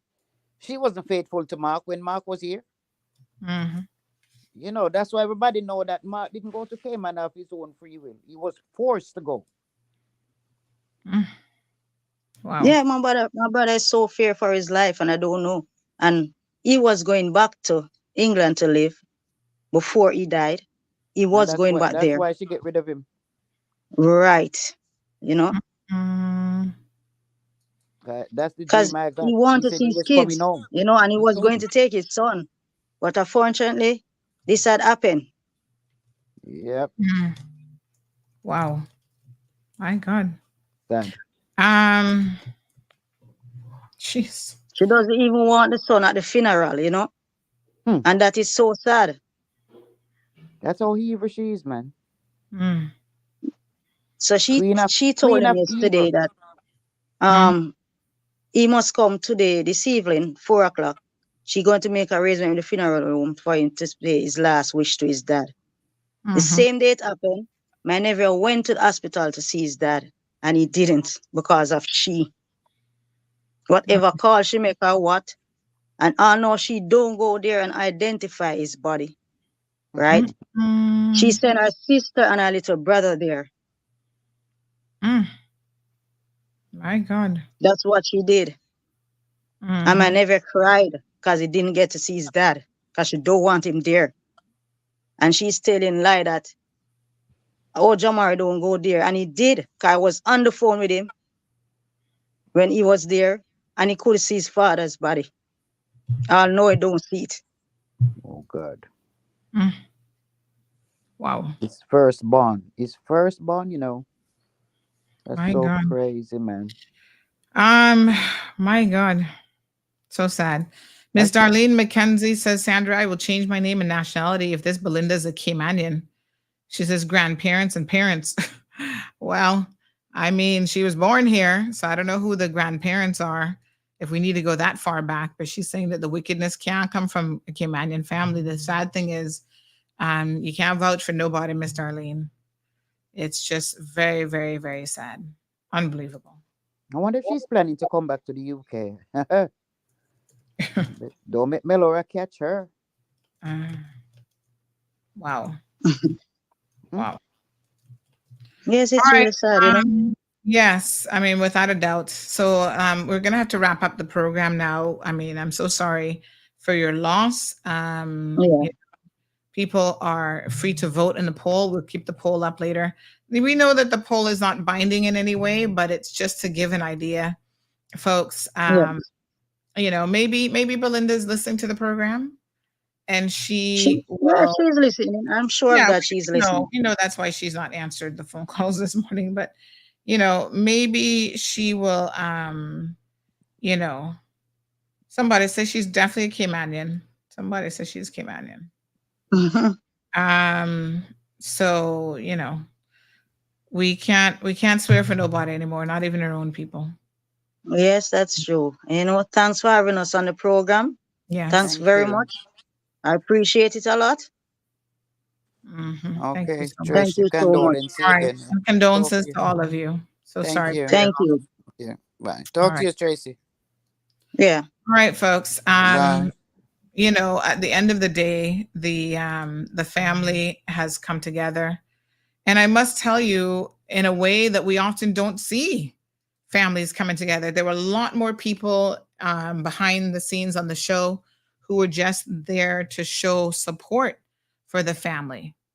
Pansy says, behold, your sins shall find you, woman. Andrea says something is missing in this story. I don't know what, but why would she be doing that? What would she gain by being mean or heartless? Andrea, that's just how some people are. I mean, it's hard to, Mr. Troy, I don't know if you want to respond to that. Troy, why do you think she's doing this? Why do you think she's refusing to send the body? I think she's refusing because she knows, especially myself, I would want my cousins to go to Jamaica. And from I reach out, texting her to tell her things, she read the text, but she's not responding back to me or even call me. And just because she knows Troy Moncrief doesn't like a bone of her, she's trying to spite us a lot. All right, thank you very much. Appreciate it, Troy. Have a good one. Thank you very much. Have a good one. And I'll keep on checking on the program now. Yeah. Yes. You I will. Follow us. I will. Hey, man, Thank you very much. All right, my dear. It's 96, I was told.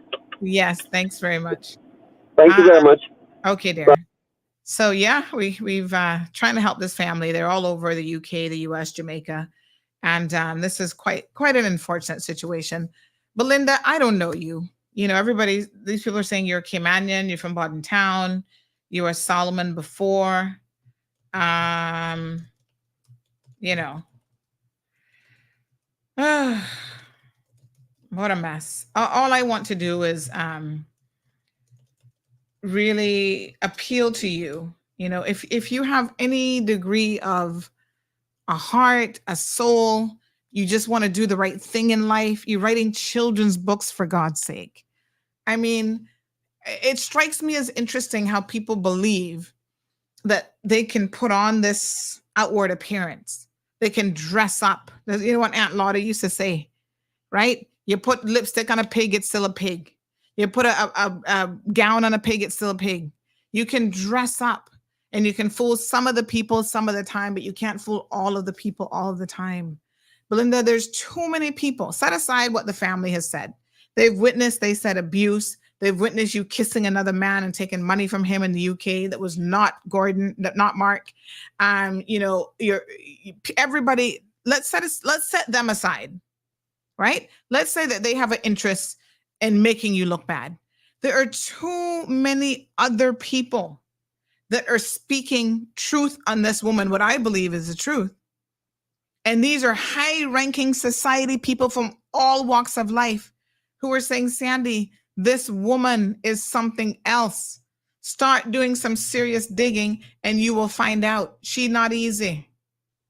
And these people are not people who speak on people generally. So I would have to say, if I had to make a judgment call here, that unfortunately, what we're hearing is probably 99.9% true. You know, you don't want to pay your bills. You're having to switch companies constantly. You know, listen, you can't be driving around in a high time Tesla and looking pretty all the time. Don't want to pay your bills. At work, you're a terror at work. You're always complaining on management, trying to get them in trouble when you don't even want to do your job. No one has had anything positive to say about this woman. So, you know, this person says maybe she wants money. Maybe if the family offered her money, then she'd release the body. I mean, that is just wicked and evil. So somebody says, yes, she's originally from Bodden Town. Her last name was Solomon. I mean, this is what I'm hearing. Now, you know, we're connected to the Solomons. So I hope to God that she's not connected to the ones that we're connected to. My God, what an evil woman. She's still with the young man and he's married as well. So everybody know the boyfriend. We were calling him earlier. You never wanted to answer your phone, but apparently you're a married man as well. What on earth is going on? So this person says, well, I can't tell you, instead of applying to her good nature, they probably royally pissed her off and she's indeed Caymanian. She's going now to be stubborn for the sake of it. So this isn't going to have the effect that they thought it would, because as a Caymanian who is also stubborn, if you royally piss me off and offend me, I'm going to react negatively just to prove a point. This is a Caymanian trait that gets the best of us. This has nothing to do with being a Caymanian. This is a human trait. And people who remain stubborn, even in the face of not doing the right thing, are just foolish. That don't have nothing to do with being a Caymanian. People are like that just because people are human. But I'm going to appeal to Belinda to, you know, have some decency about you. Just do the right thing. You can have your funeral service here. You can have your private service, but release the man's body. You already have a quote from the funeral home, for God's sake. You know, you got money from his employer, which you're now refusing to give back to the employer to send the body home. No good will come to you, woman. I'm telling you. You can write all the children's book in the world if you do not do the right thing in this moment. And I'm not trying to put my goat mouth on you, but I'm telling you, if you do not do the right thing in this moment, no good will come to you. You need to honor this man's wishes. And he wanted to go back to Jamaica to be buried next to his father. What a wickedness, caller. Yes, Sunday. Just to be clear for the people that are confused, thinking that this woman is grieving. And a woman that is a decent woman would grieve with the family of the husband. That's how I feel. That's how I think of it. And I think that that's a decent moral for a human being. Because if they think that if they're going to just be spiteful because you don't like one family member or all the family members, that's just a bad mind person, and the devil have a special place for them. Yeah, the devil has a very special place for them. And you know who's going to make the final decision on that? God. Yeah, God knows who to send to his son. Thank you, caller. Well, everybody knows that the side man name is Shavar. Shavar, I don't know if you have any power as the side man, or if she's just using you as well. Because they say she love young ting. We're coming off the radio now, so we can be a little bit more blunt and to the point, because we're no longer on radio. Woman, don't be wicked. Good morning, caller. Welcome to the program. Oh, I'll call you after the show. The show's not done yet, honey. Oh, okay. Yes. I remember I was supposed to call that person. Listen to me, Belinda, do the right thing. Come now. Have a come into Jesus moment, woman, and simply do the right thing. I don't know you. I didn't know Mark. I thought it was so sad when I heard of this accident. I don't know what happened, but just do the right thing. Belinda, you cannot be this heartless and this wicked. Huh? You listen, you're trying to impress people that you're a good person. This morning, everybody in Cayman knows that you just drive around looking pretty and you got a dirty behind. You're not a good person. Do the right thing. Your husband wants to go to Jamaica and be buried next to his father. Come now, woman. Every time people see you in Cayman, they're gonna look at you, and their looks should put a little hole into your wickedness, into your wicked spirit. You have to do better than this. You were not good to this man in life, is what some people are saying. Can you at least respect him in death? You already got your side man. You drive around in your fancy car. You're making over $5,000 a month off of government. You don't want to pay your bills. Can we at least get you to try to respect the man in death? It's such a very, very, very small request. Stacey Ann, we're off radio now, so I'm trying to be a little bit more frank with Belinda and encourage her really and truly to do the right thing. You got the quotation from the funeral home. It's here, right? It's only $2,300 to send this man back. We understand that those were his wishes. His company has given you money to do this. How can you take money from somebody and then not do what the money was intended for? And then tell Island Supply you're not going to give them the money back? You're lucky that nobody not grabbed you yet, woman. Trust me. Shavar, where you working? I hear you at work this morning. Please message Belinda and let her know. Yes, you're the side man. You're getting the benefits now. But remember, the way she's treating him, you better be careful, because you might be next. Some people are just narcissists, Hilda. You're right. They don't have a conscience and they do not care. Wow. I don't know. It's a crying shame. I don't know, boy. Belinda, you really need to do better. You really need to do better. All of this because you're refusing. Unique says, no, ma'am, that's not a Caymanian thing. Cut it out.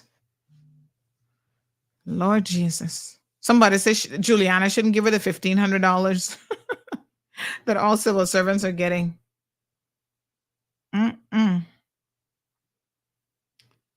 Oh, my God. And somebody says to tell her to give you a call when the show is finished if she does not want to be on air. I mean, I'm happy to hear what you have to say, but to me, this is very, very cut and dry. Damien says, what goes around comes around. Karma is a hell of a thing. Alejandro says she surely doesn't act Caymanian, at least not a good Caymanian. And it's sad that we have to now accept that there's a lot of Caymanians who just are not good people anymore. Even people who are multi-generational Caymanians, they're not no good. Poll question, should she send the body back to Jamaica? Now 52% of you say yes. 48% said no. And 48% that said no, I want you to keep in mind two things. She knew that was the man's wishes. She had originally agreed to it, right? And then on top of that, she's accepted money from his employer to send his body back, and now is refusing to do so and is refusing to return the money. My God, what a wicked woman. Folks, I've got to get to work today. I'm going to pray for the family in this situation. And I'm really going to pray for Belinda as well, because she needs to have a coming to Jesus moment.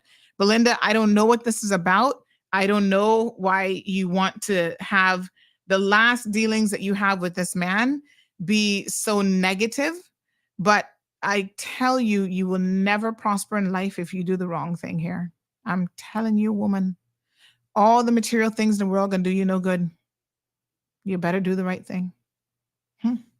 If you're a person that believes in anything related to faith, you better do the right thing. That's all I can tell you. This kind of evilness will not go unanswered. Yeah. And like I said, to Siobhan or whoever the side man is, what a hot mess. Feel sorry for you. Cameron says Mark is the only one that needs our prayers. Well, I guess he's moved on now to another place. AJ says the money was requested back from the funeral home and it was returned to the employer this week. Well, as of yesterday, there are people who even work with Mark who were saying that that was not the case. So we can certainly try to confirm that. But you know, it's just a different level of wickedness, folks. Completely different level of wickedness. All right. Anybody else? We're gonna go ahead and end the show. AJ says Jake Scott needs to talk up. Well, yeah, I mean, we can definitely find out whether or not she's returned the money. But like I said, workers as of yesterday were saying that the money had not been returned. And that was not the family that was saying that either, because some of them didn't even know that she'd gotten money from Island Supply. All right, folks, go ahead, vote in the poll. We'll leave the poll up. We'll put the poll up on the website. You guys have a blessed day, and we will see you guys tomorrow for a Friday edition. Don't forget now that Friday will be Consumer Friday. So we've got some people who say that they'll be calling in, talking about some of their consumer-related issues. If you have a company or a person that you're having an issue with, we try to reserve those things normally for the Friday show. So do give us a call tomorrow, 936-2626. If you have, and we recommend you send your evidence to us, please send that in advance of the program. All right, please have a blessed day. Gabby says, for people who say no, y'all is wicked AF. Yeah, I don't know what that's about, but continue to vote. Share the poll, everyone. I've put the link. Let me just share the link again, because some of you are saying you can't get to the QR code. So let me share the direct link where you can also just click on that and go ahead and vote. Let's get these voting numbers up, folks. I told you guys recently we have access to polls now, and we're going to be using them as a new interactive feature of the show because we want to know what you guys are thinking. It is very, very interesting. I did not expect this poll to be so close, not at all. But there's the link. Go ahead and vote in it, and let's see what all of you have to say. Have a blessed day, folks. Thank you for tuning in to another episode of The Cold Hard Truth on Bobo 89.1 FM. Cayman's #1 talk show is live weekdays from 7:30 a.m. Never miss an episode again. Watch anytime on CMR's Facebook and YouTube channels for the latest show episodes. Don't forget to follow us online on our social media channels. And visit CaymanMarlRoad.com for all the latest news and community happenings.